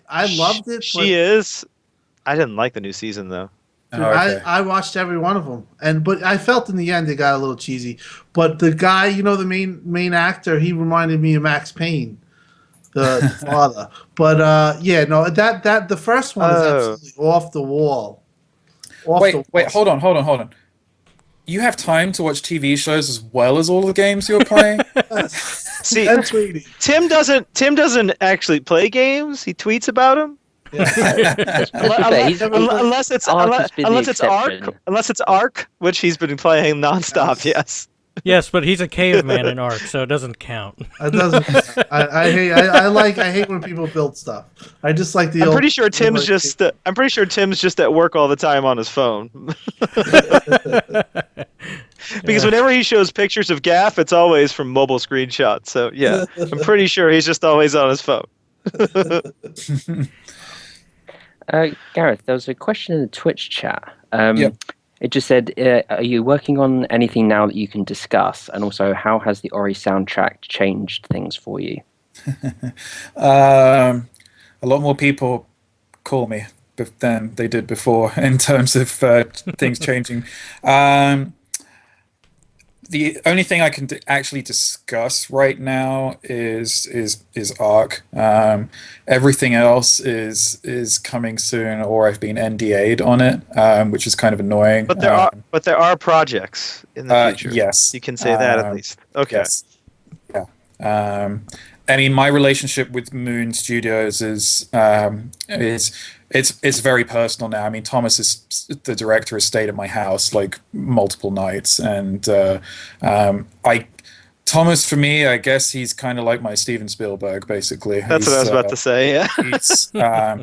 As long as he's making games, I'm going to be working for him unless I do a terrible job, which I'm not planning on doing anytime soon. As long as Moon Studios stays in business, which you can guess is probably doing fine given the success of Ori 1, I'll be making games for them. You said Ori 1. Yeah, I just said Ori 1. That's all I said. One. Man. All right. I So didn't say anything else. We got you. We got you. So anyway, okay. We're just trying to get people fired. That's all. Ori 2 confirmed. Gaff thread now. No, I'm just kidding. No.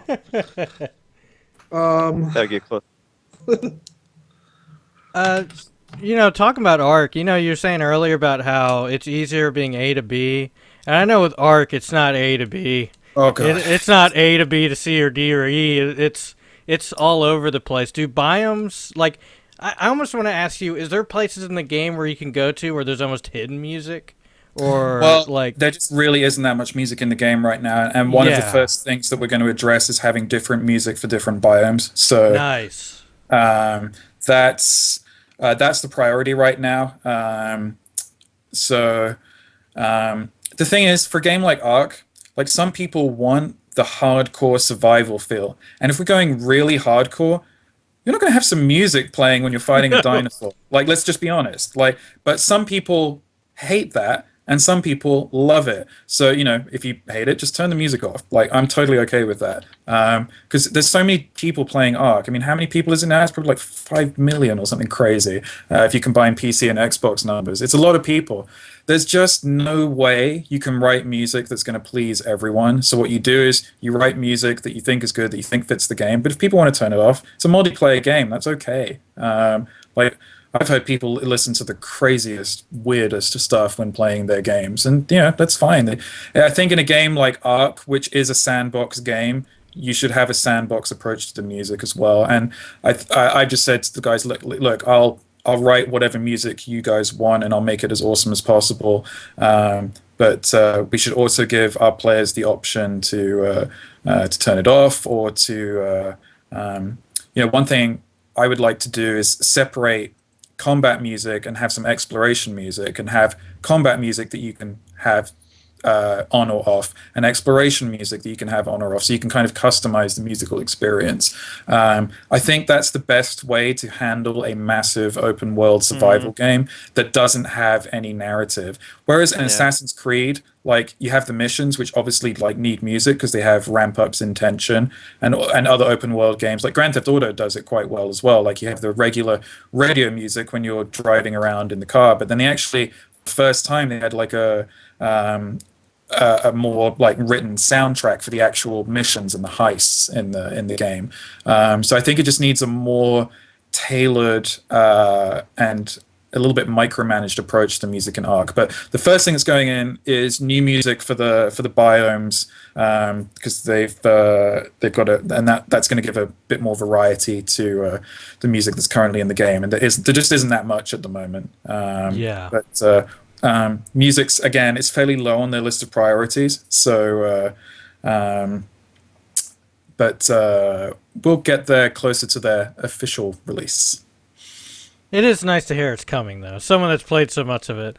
Like, I really I like your idea of exploration music, because a lot of that game is just exploring, and even if, like, areas where, because that area has difficulty areas, so there's areas that are called hard. So even if it, like, starts to even start playing music to make you paranoid that you're going to see a raptor every second to kill you, that would be pretty awesome, yeah. A game that did exploration music really well is Skyrim. I mean, it has very, very subtle music for most of the time. Yeah, sure, another game. But then when the battle music comes in, it's like, oh my god, I'm in a battle with a dragon. Similar to Ark, yeah. When you hear that music, that music's in printed in my mind. I mean, that's an iconic game with an iconic. I think it's perfect the way it's done. I don't think it's too loud either because I just feel like it's intensified. You know, it's just you need to know too. It's a very good audio cue for situations you're in. Yeah. In the game. So, have you played the game, Gareth? Like, are you on an official server or? No, like, I mean I've dived into it and I have the dev kit, but like it's a difficult game to commit time to because as you said at the beginning, it's like you gotta really like play for a long time to start to really understand. I mean, I understand the game. Yeah. But Ark's needs are very different from a game like Ori, where you kind of like I have to manage each individual piece of music and refine it and shape it a lot, whereas Ark is kind of a more it's a more blanket approach to the music in Ark. You know, it's not like, hey, we're gonna meet a cute creature on the island and it's gonna have a baby and we need a music cue for that. That's not happening in Ark. But you know, maybe down the line in Ark there'll be some like scripted moments that will need some music, for example. Like you know, I don't know everything they have planned. They've probably got a bunch of crazy stuff. But, you know, for example, the Halloween music, like we did a special Halloween music cue just for that event, where I kind of did like a Danny Elfman, Tim Burton weird version of the Ark theme. You know, I think further on down the line they'll have scripted sequences where we can like do some really cool stuff with the music, like or just big boss fights. You know, like a lot of the creatures right now are really big, but what if there was one that was even bigger than all of them combined? You know, like I love that. Yeah, we are. Well, there's rumors about a Gigasaurus, which is supposedly 3 times the size of a T-Rex. If you get the blue arc, like, you know, there's like so many like mystical. There's so many things that about the game that are uncovered. That I love that though. That they keep building it. So I don't even care. You know, you talked about a little bit about the frame rate issues and from a technical standpoint. Let me tell you something. I'd rather them do what they're doing right now and building the game up until when they get everything in, and then you could shore it up. If they have to delay the game, they have to delay the game, in my opinion, because it's that good, and it's going to a special place. But like that type of stuff, I'm happy to hear that they're doing that type of stuff, like against a big boss. I know one's supposed to be a spider too. I heard that's the green arc. Yeah, it's the Broodmother. The Broodmother's actually already in. They did show that in a trailer, just for like 3 or 4 seconds. They did show like a hint of that spider. Yeah. Yes. The funny thing is I play the game and we have a tribe of 44 members right now. And my brother's right. We actually need political drama music for that game, because that game, it really is a political drama. There's many tribes, many members, and it gets really bad. It's like, the closest thing would be like EVE Online or something, right? Yeah. In a lot of ways. Yeah. When you're playing a sandbox game like that with a lot of people at the same time. Oh, I do have a question, Gareth. Yep. Do you share your gamer tag? Or not? No, I don't, but I guess I could. Okay. I mean, the thing is, I don't. Well, no. I mean, if you don't feel comfortable sharing it on a podcast, you don't have to. But I was asking if you do. But some executives do and whatnot, you know. Yeah, I don't. I'm going to have to admit something. Like, I'm not a huge multiplayer game guy. I'm kind of all about the single player. And if I do play multiplayer, it's generally sports games or fighting games on my couch with friends. I guess I'm a little bit more old school in that way. Don't get me wrong. Like, I've no problem with like the whole multiplayer scene, but I don't have enough. I have enough trouble finding time to play the single player stuff, which is kind of like what I really love. That if I get sucked into the multiplayer world, like thank goodness I haven't played any of those MMOs, because it's like you can never get out. Steve will teach you to play Gears. I have played Gears 1, but I haven't played any of the others. Shame, I know. Shame on me. Shameful. Well, you're originally from Britain? Yes. Steve, where are you from? I'm from Basingstoke in England. I don't know if I should admit to that. Are they close? Are they in close proximity or no? Well, yeah, I'm in England. It's just sort of Basingstoke, so you know sort of the region of the country I'm from. Nice. But as I said, I'm not sure it's the sort of thing I should be admitting on in public. Why? It's alright, Steve. No one's ever seen you, Nobody's, so it's alright. nobody's gonna get Steve. No one's hunting you down. Maybe It's me. all right. They're not gonna. You never went on cam ever, so there's no worries. We have a running joke about that. He won MVP of the podcast last year. He still won't sell himself, so. Yeah, the Xbox Uncut lore is that Steve is always in the nude. That's the lore. So. Yeah, I'm sorry. sure that's not true, but that's the law. Are you looking forward to this game, Unraveled or Unravel, Gareth? Did you see this? I'm with looking Yarny, yeah. Yeah, I'm looking forward to it. I hope the gameplay holds up. Mm-hmm. I'm a little bit concerned about the game. It looks amazing. Don't get me wrong. It looks incredible. But I'm a little bit. I wonder about the gameplay, and I hope they release a demo that has a bit of depth, because I'm not sure if it's going to have as well. There's a lot of Do you have EA potential with access? that character. Yes, I agree. Well, they just they lost the trademark of Unravel. It's not going to be at Unravel because I think I just was reading that they lost their trademark, so they might have to change the name of this game. Oh, really? That's well, they might be wanting to change it. Who knows? Because everyone calls it they'll call it Yarny or something like that. Was the name of the character. I love that character. That guy's cool. Yeah. But do you have EA access, Gareth? Because Yes, I do. if you have that, well, then you'll be able to play a full trial of it. Oh, right. The first two boards. It's an EA game. Yeah, that's right. Yeah. I love EA access, by the way. I think it's awesome. I wish more companies did it. Yeah, me too. Yeah. It's nothing funny. for what it costs, and what you get.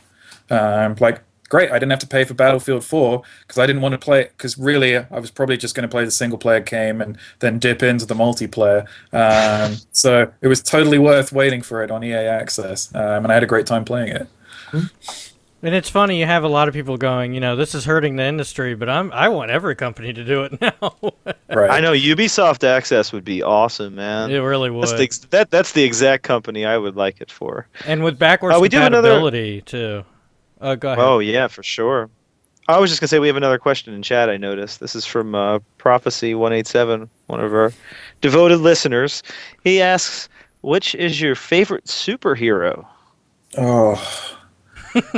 I'm gonna have to think about this. DC or Marvel? Well, Marvel's owned by Disney now. So you're gonna suck up to them, right? No. You know what I'm waiting for, and I'm kind of scared about, because Disney owns both Marvel and Star Wars. We're getting Iron Man versus Darth Vader in 10 years. It's going to happen. It's going to happen. I'd be okay with that, I think. Oh gosh, really? Let's give them a chance. Continue. Once they're kind of done telling Star Wars stories. That is true. They'll need a break at some point. Let them experiment. Yeah, I mean, the other problem is I'm kind of jaded with superheroes at the moment, because there's so many superhero films. Like 3 or 4 every year now, big ones. It's at least 3 or 4 every year. I feel like it's way more. Well, yeah, this last year there were 4 or 5 probably. Huh? Marvel put out their list. We've got 15 films in the next 5 years, and I'm like, that's just too many. Yeah, Phase 3 is twice as many films as both Phase 1 and Phase 2 were. So. The fact that they have to call it Phase 1, 2, and 3 just gives me a headache already. I mean, I'm a pretty big fan of Iron Man, and especially the Robert Downey Jr. characterization. I know the first movie in particular I think is absolutely brilliant. The sequels aren't as good, but it's still got Robert Downey. Third was okay. Yeah, but that first one was it was such a breath of fresh air. And I don't know if this technically is classed as a superhero, but I guess he is. I mean, the Joker's friggin' awesome. Is the Joker a superhero or a super anti-hero? Super villain. Super villain. I'll allow it. Yeah, I mean, there's so many cool characterizations of him. I mean, you've on the one hand you've got Mark Hamill's brilliant characterization of him in Arkham Asylum and Arkham City. I haven't played the Arkham Knight yet, so I don't know if he's in. Yes, he is in Arkham Knight because he won Best Voice Actor at the Game Awards. But then you've got Heath Ledger's version of it as well, which was incredible. Jack Nicholson and Jared Leto now. Yeah, there you go. I guess Iron Man is my superhero and Joker is my supervillain. You know, I have to say, if you're interested in that kind of stuff, I would. Have you ever listened to Kevin Smith's Fat Man on Batman? It's a podcast he does. He does interviews with a lot of the guys. He's done interviews with a lot of the guys that did Joker. Just tons of great interviews about all the stuff they used to do. The old Batman TV show, the animated series, everything. And they talk about all the different characters that were involved. Fantastic stuff. Yeah, I love Joker too. What do you think of him in the new Suicide Squad? Have you seen the trailers for it? I've seen the trailer. I mean, that trailer is trying really hard to be cool. And it is pretty cool. I like the look. It looks kind of deranged, but it's difficult for me to judge because it's a trailer, and trailers always do a great job of misrepresenting things. So I'm definitely going to go see that film, though, because it looks a bit different. Speaking of that, I actually, because you guys are talking about Star Wars, what do you think of that new Star Trek Beastie Boys trailer? Oh, I don't know if you saw that. Don't get me started. I mean, I get it. It's a relation to a track that's played in the first film, but it just totally didn't work for me. It doesn't feel like Star Wars. It just feels like a cool sci-fi action film now. Sorry, Star Trek. It doesn't feel like Star Trek. It's very Fast and Furious. Extremely. Well, it's by the director of Fast and Furious. So, I'm not a hardcore Star Trek fan, but the hardcore Star Trek fans that I do know are quite upset by that trailer. Because they're like, this is not my Star Trek that I grew up with. There's no bald guy. Right, exactly. Yeah. Well, I'm glad you joined us. I hope you've had a good time. I mean, we. Oh yes, I've maybe outstayed my welcome now. So, No. We do podcasts. We just don't want you to. Well, I was gonna say we do our podcasts like it's an Xbox Live party. That's why we started doing them. It's just. I mean. Yeah, we go 3 hours at a time sometimes, and the longer the show, the more our fans like it. So. That's just how it works. Which is terrible for us because when we go 3.5 hours, we're all really drained. So talking to me, it's 2:42 a.m. as it stands. Yeah, Steve has America hours for some reason. We don't get it, but that's just how it works. I'm not arguing. Playing games. But... No, a lot of what you said, Gareth, resonates well with me. Like single player games and the first Iron Man film I really liked, so I feel like we'd get along well. I like sort of my story games more than my multiplayer, although I will give sort of Gears and Halo a few games every now and then. Yeah, it's not that multiplayer games are bad or in any way, it's just they're just not for me, you know. I just like the storytelling, and even if sometimes the storytelling, like in Gears, the storytelling isn't necessarily strong, but I like the world and the gameplay, fits with that sort of cinematic action thing. So even if the story itself isn't strong, they could do other things really well that I like to sort of play. I mean, here's the other thing. When I sit down to play a game, like I want to escape and get lost in that world. And if I'm playing a multiplayer game, then I'm having to communicate with another human being. I don't want to do any of that.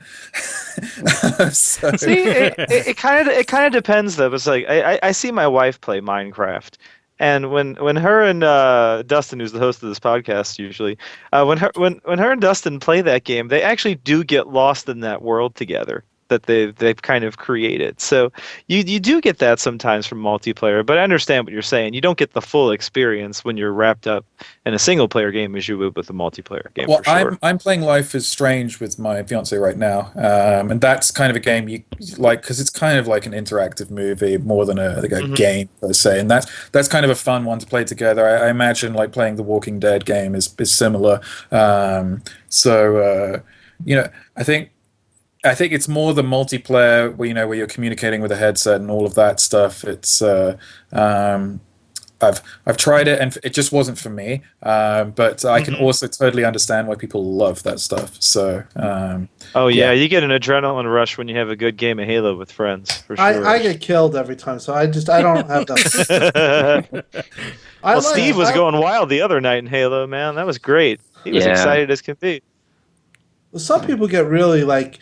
There's this one guy on one of the other podcasts that I do. He's like really competitive. Like he was a competitive player. And one day we were in chat, and he's like, "Oh, you want to play?" And I was like, "Nah," but I heard him in chat, and like it was so intense. I was just like, I can't be a part. If I was in that game, I'd be having a miserable time. I mean, some people like take it that serious. I just kind of take a game. Yeah. If I like laugh about it, if I get killed, I usually get killed. I never win, so like in multiplayer. So everyone plays for different reasons. I like playing Forza alone. I like driving Forza Horizon 2. Just enlist, like that's the time I play GTA and I don't do any. That's sometimes the way some of the games that I play. That's sometimes how I play will in leisure. But multiplayer is just for me. It's definitely a little pressure. I do have one caveat to that. I do play sports games multiplayer. Like I'm pretty good at both FIFA and Pro Evolution Soccer, which are the two main soccer games. That adrenaline rush you speak out. When I score a goal against someone in the last minute, it's so satisfying. And I use all kinds of swear words when that happens. I guess I'm not completely anti-multiplayer. It's the same in a fighting game when you're like losing the whole match and then you suddenly pull off the combo and then you win in the last minute.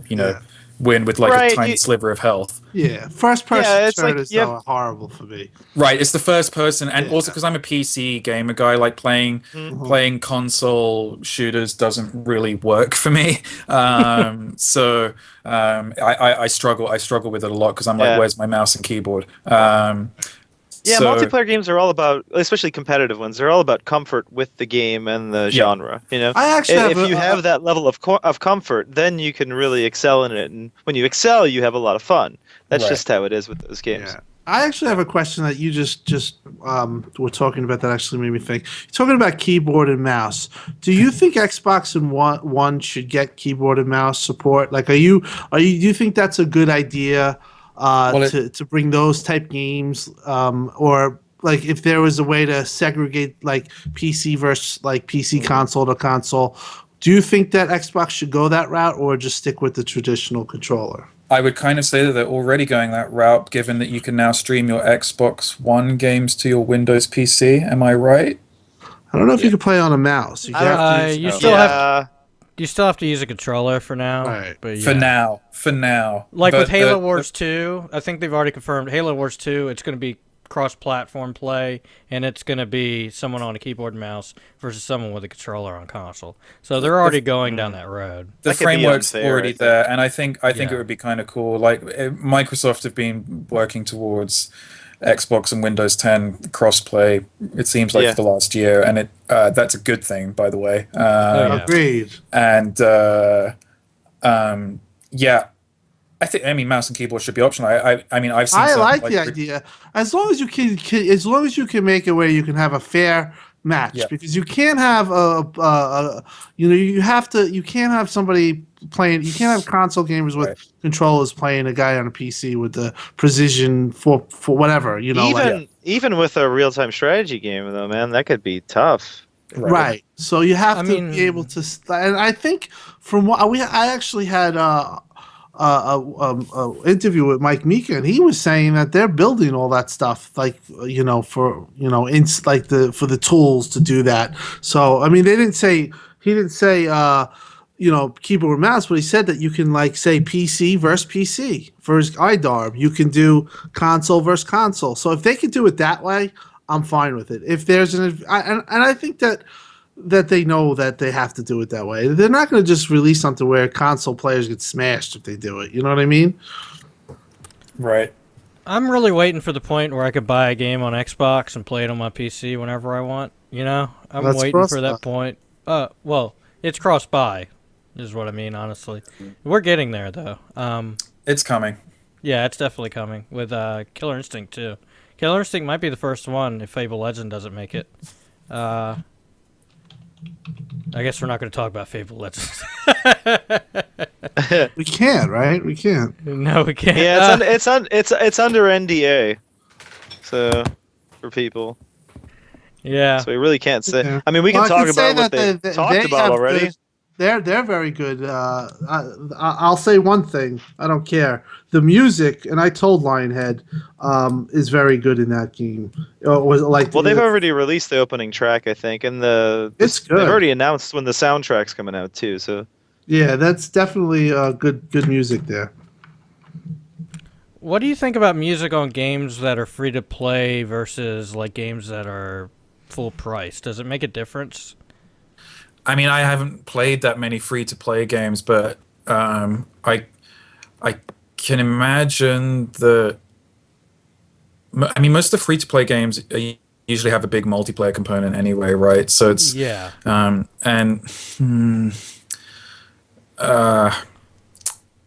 I just haven't heard enough of it to do the comparison, but I can only imagine that the fully funded games just have better budgeted music, and with better budgeted music, you're probably going to get a better end result if you've hired a decent composer. There probably is some great music in free-to-play games.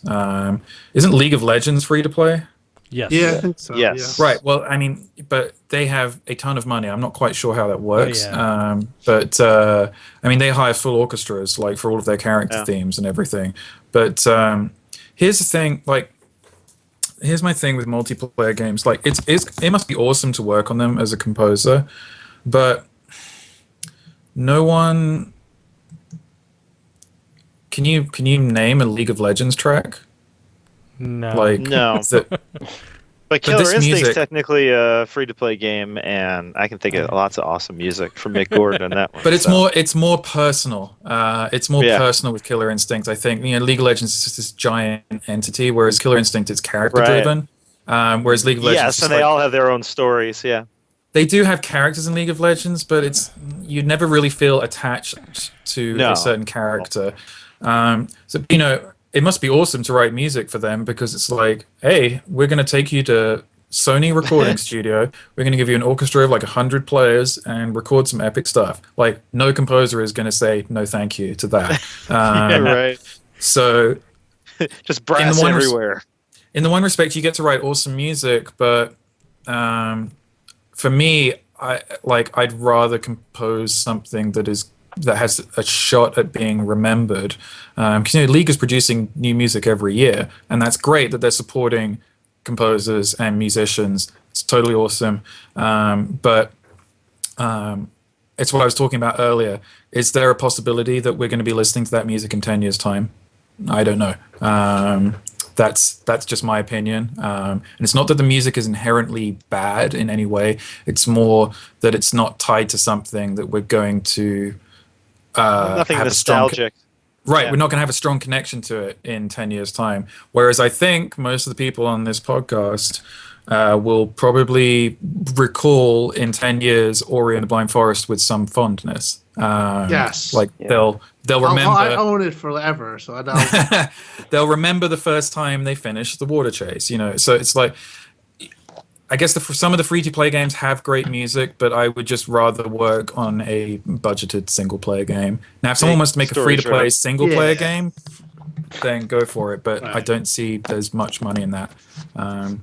So But for you, in my opinion, your trajectory is beyond that. For where you are, so I can understand why. If I were you, I'd be marketing myself for Mass Effect and for the big boys, because you are there, in my opinion.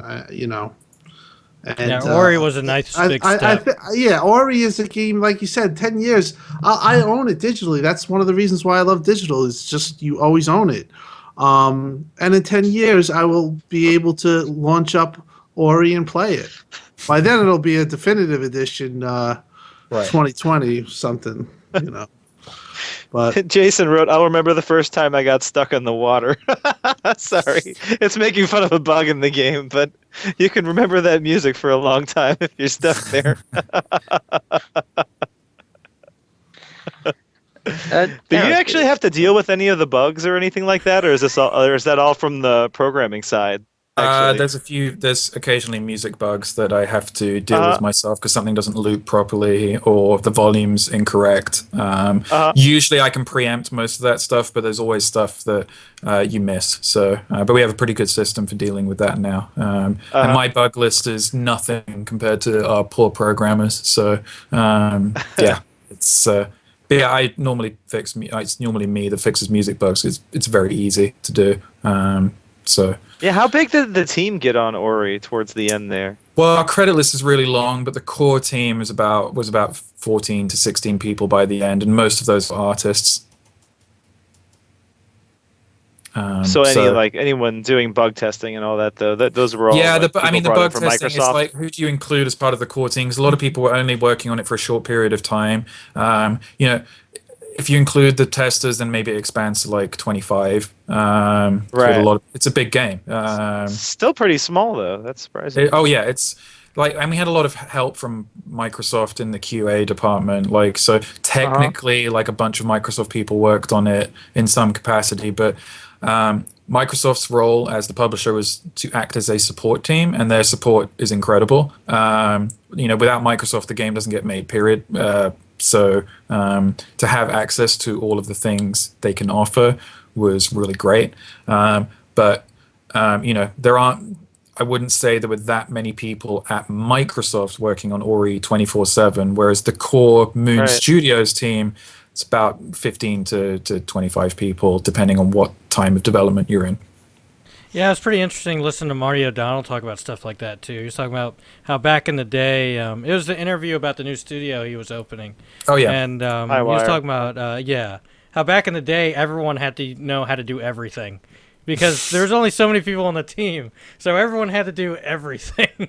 And he's saying that now they just want to outsource a lot of the work so they can focus on what they want to put in the game that they feel is important. Do you feel like that too? Would you rather some stuff get outsourced so you could just focus on the music, so you don't have to focus on a lot of the smaller things or testing and stuff like that? Well, I think one of the reasons why Ori's music turned out the way it did is because I tested the game a ton. And I think that is part of the job of the game composer. If this is what I get asked this question all the time by composers who are just starting out. How do you become a successful game composer? And the first thing I will ask is, what games do you like? Oh, I haven't played any games recently. And I'm like, well, why do you want to be a game composer? Because it sounds awesome. I'm like, well, yeah, but if you're not playing games, like, you're not going to convince me that you like games. And more importantly, why would anyone hire you if you are not playing games almost, at least once a week, but like, I try and finish one game a month. That's like, because I can't commit any more time than that. And my goal, like, for finishing games is like, I'm going to finish all the games that get award nominations for music and sound, because that's all I can do. Like, I can't play everything, so I might as well play the games that I should be trying to reach in terms of the music and sound level. It's the same with film. I'm going to watch every film that gets nominated for best soundtrack in the Oscars. Like, I should do that. It's part of my job. I feel like if I'm not playing a game, how can I call myself a game composer? Now, don't get me wrong. There's been some great scores made where perhaps the composer didn't play the game that much, but I always have thought, like, if you're playing the game as a composer, you're probably going to have a better chance of delivering a good soundtrack than if you're not playing the game. So, I'd love to outsource the testing and the bug fixing, but if I'm the one testing it, then I'm the one who knows how to fix the bug quicker than anyone else. The stuff I will be outsourcing in the future is the notation, because that's a pain and it takes hours. And I think the other stuff, like, in terms of music, like, there's not, like, too much pressure to get stuff, like, finished on time. And I'm also a control freak anyway, and I don't mind having the extra workload. It's not a problem for me. I think for other departments, we used Microsoft to help with the language, I think, because the game Ori's in English, French, German, Italian, Spanish, and Japanese, and I think Chinese as well. No one from Moon's doing that. So, hey, Microsoft, you've got studios in every country ever, probably, or at least you've got language experts, and they helped us get the thing localized. And there's not a huge amount of dialogue in Ori, but some of that stuff needs to be translated. So I think you ideally want to outsource the non-creative stuff as much as possible, like stuff that's technical.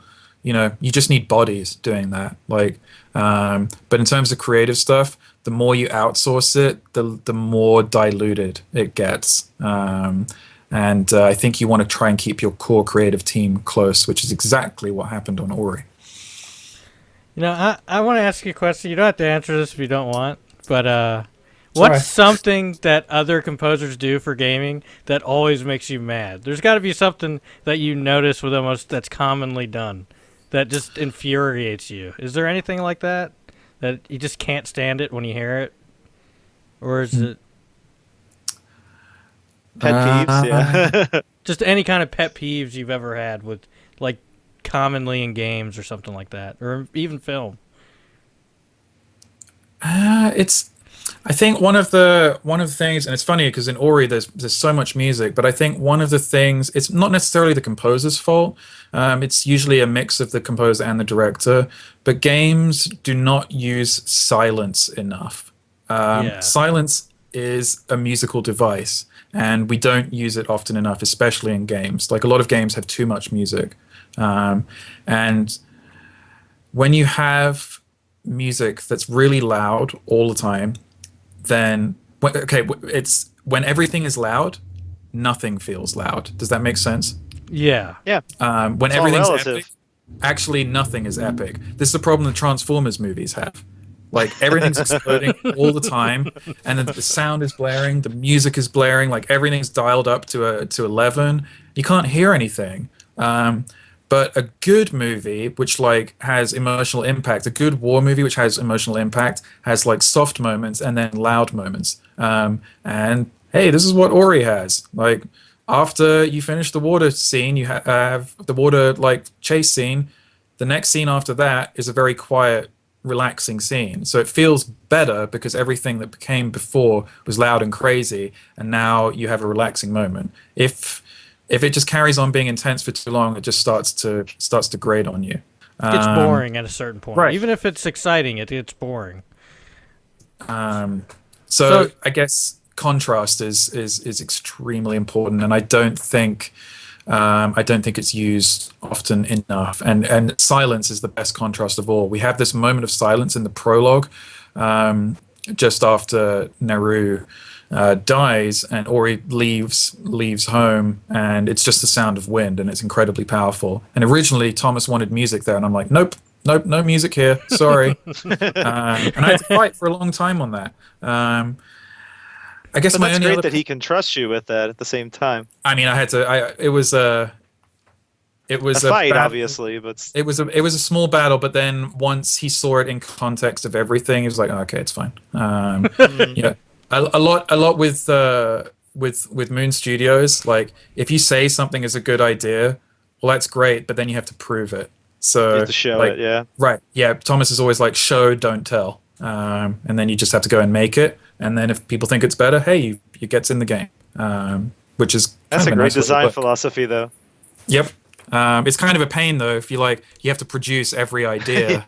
But do you think that's something he got from Blizzard, maybe? Yes. It's Blizzard, and it's a little bit of Pixar as well. Pixar's approach has always been to throw every idea at the wall and let's see which one sticks. So if you want something to be in, then doesn't matter if you're an intern or you're the director. If other people like your idea, then it's going to stick. Which, if you've got a team of people that you can trust, it works really well. I'm sorry, I was reading the chat. Vern. Oh, go ahead, Steve. I was going to tell Vern to host. Okay, I was just going to say, you talked about liking single player games. I just wondered what couple of games or so were the ones that you were most looking forward to this year? Oh, this year. I'm gonna have to go to the list of upcoming releases. I am looking forward to Quantum Break because I like that studio's previous games, and visually it looks amazing. And I love time mechanics in games. Period. Yeah, looking forward to that. Name some others that are coming out this year because I just can't keep track of. Mass Effect. That's your answer. Yeah. How could I forget that? I'm so stupid. That's your answer. You're just working. You have Uncharted. Uncharted as well. Yeah. I'm kind of done with Uncharted. I'm sorry. Don't get me wrong, they're very enjoyable games, but we're on the fourth one now, and it's I know it's going to be good, and I know there's going to be a bunch of amazing scripted stuff, but I'm going to feel about Uncharted the same way I feel about J.J. Abrams films, unless they really nail the story. Man, love it. I'm actually kind of worried about whether or not they'll. I mean, did you like The Last of Us? I'm assuming you like that one, right? Yes, I did like The Last of Us. Okay, I'm kind of worried they're going to take that and force it into Uncharted, which is a kind of playful, fun game. I'm just worried it's going to get a little too emo. That's my only worry about it. Yeah, exactly. Quite dark. Now I've remembered the other game that I'm looking forward to as well. I mean, because it's the original is one of my favorite games of all time. Deus Ex: Mankind Divided. Steve will love that. Yeah, I'm very excited for that. I played the original Deus Ex. I think I've completed it 7 times. So it's one of my favorite games. Then there's the second one, which we won't mention, and then Human Revolution. Human Revolution came out, and I was like, "Yep, this is back to its best." And I just hope Mankind Divided expands on it. I'm glad it got delayed. Finish it when it's done. It's going to be great. It's going to look amazing. Hopefully, it plays amazing. I think that and Mass Effect, the two I'm probably most looking forward to. There might be some others too, but I can't think of any right now. I got to say, you said this early on, and I think it's awesome that they found you out on ModDB, because I used to go to ModDB all the time to get mod. I never really thought about it, but they do have a lot of varied content on that website. Just a lot of different kinds of things if you're into it. It almost feels odd that that's where they picked you up, but it's kind of awesome in a way. Well, I just kind of, when you're starting out, you just kind of put your music everywhere, and because you're just trying to get a job when you're starting. I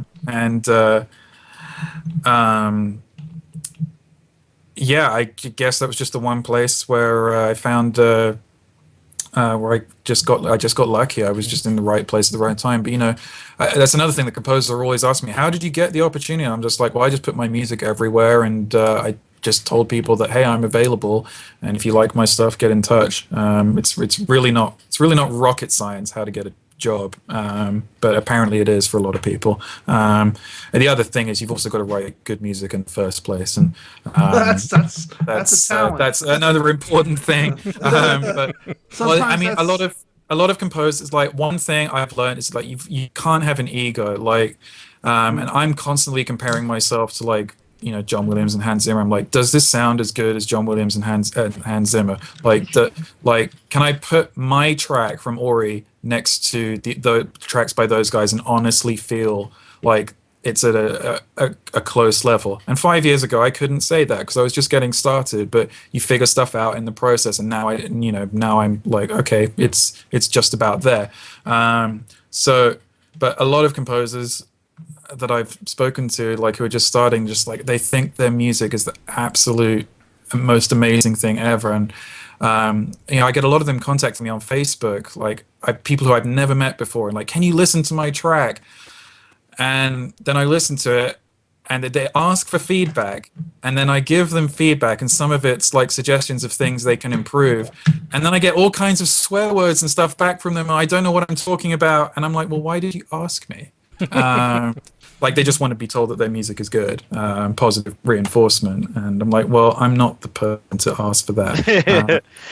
But self-critique is really important in any creative field. If you can't, you have to be brutally honest with yourself. I hear stuff in the Ori soundtrack that I'm like, oh man, I could improve that now, but it's done. I'm not touching it anymore, but I'm like, oh, I think I could actually make this even better. But I won't, because it's done, and it was a moment in time that's finished. It's just part of a development. Like whatever score I do next, I'll like it, and then in a year's time I'll be like, oh man, I hear a mistake there or something. That's just how it is with us creative people. We love it in the moment, and then a year later I'm like, oh my god, what is that shit?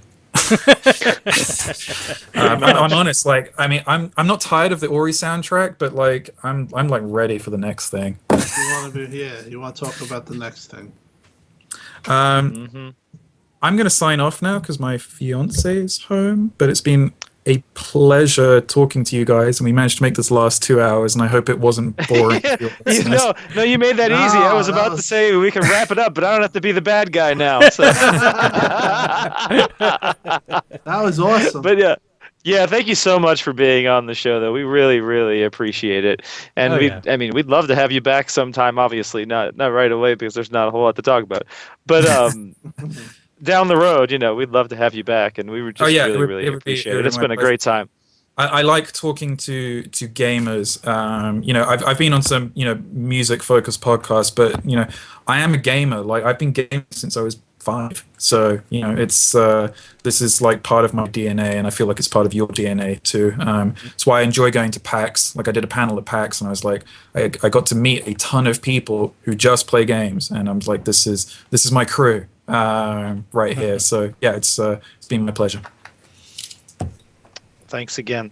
So, are we going to move on to letters, or do we want to save that for another do a separate podcast? Show. We'll I think. Freaking shot. yeah, I think so too. So, I mean, I guess we'll sign off now as well.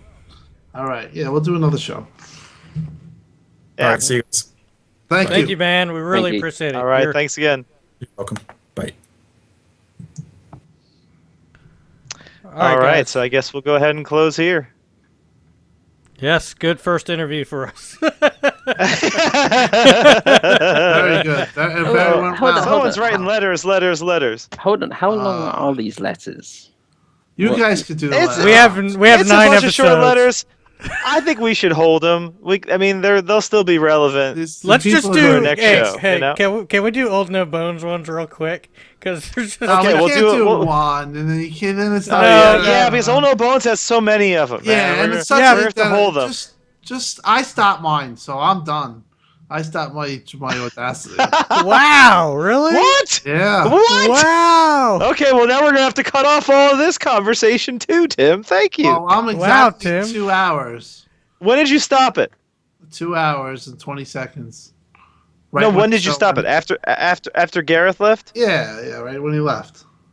Okay. Well, I guess we don't even have to close this is going to be in the show, but Tim's not going to be here. So bye, everyone. That's fine. We haven't been able to say bye yet. So bye. Yeah, I guess we'll say bye. Bye. Tim says bye. Tim, what do you want to say so we can say it? Oh, and write us at letters at xboxuncut.com. Definitely. Write it. Yeah, just write us. Letters, xboxuncut.com. Once again, thank you, Gareth Coker. Peace.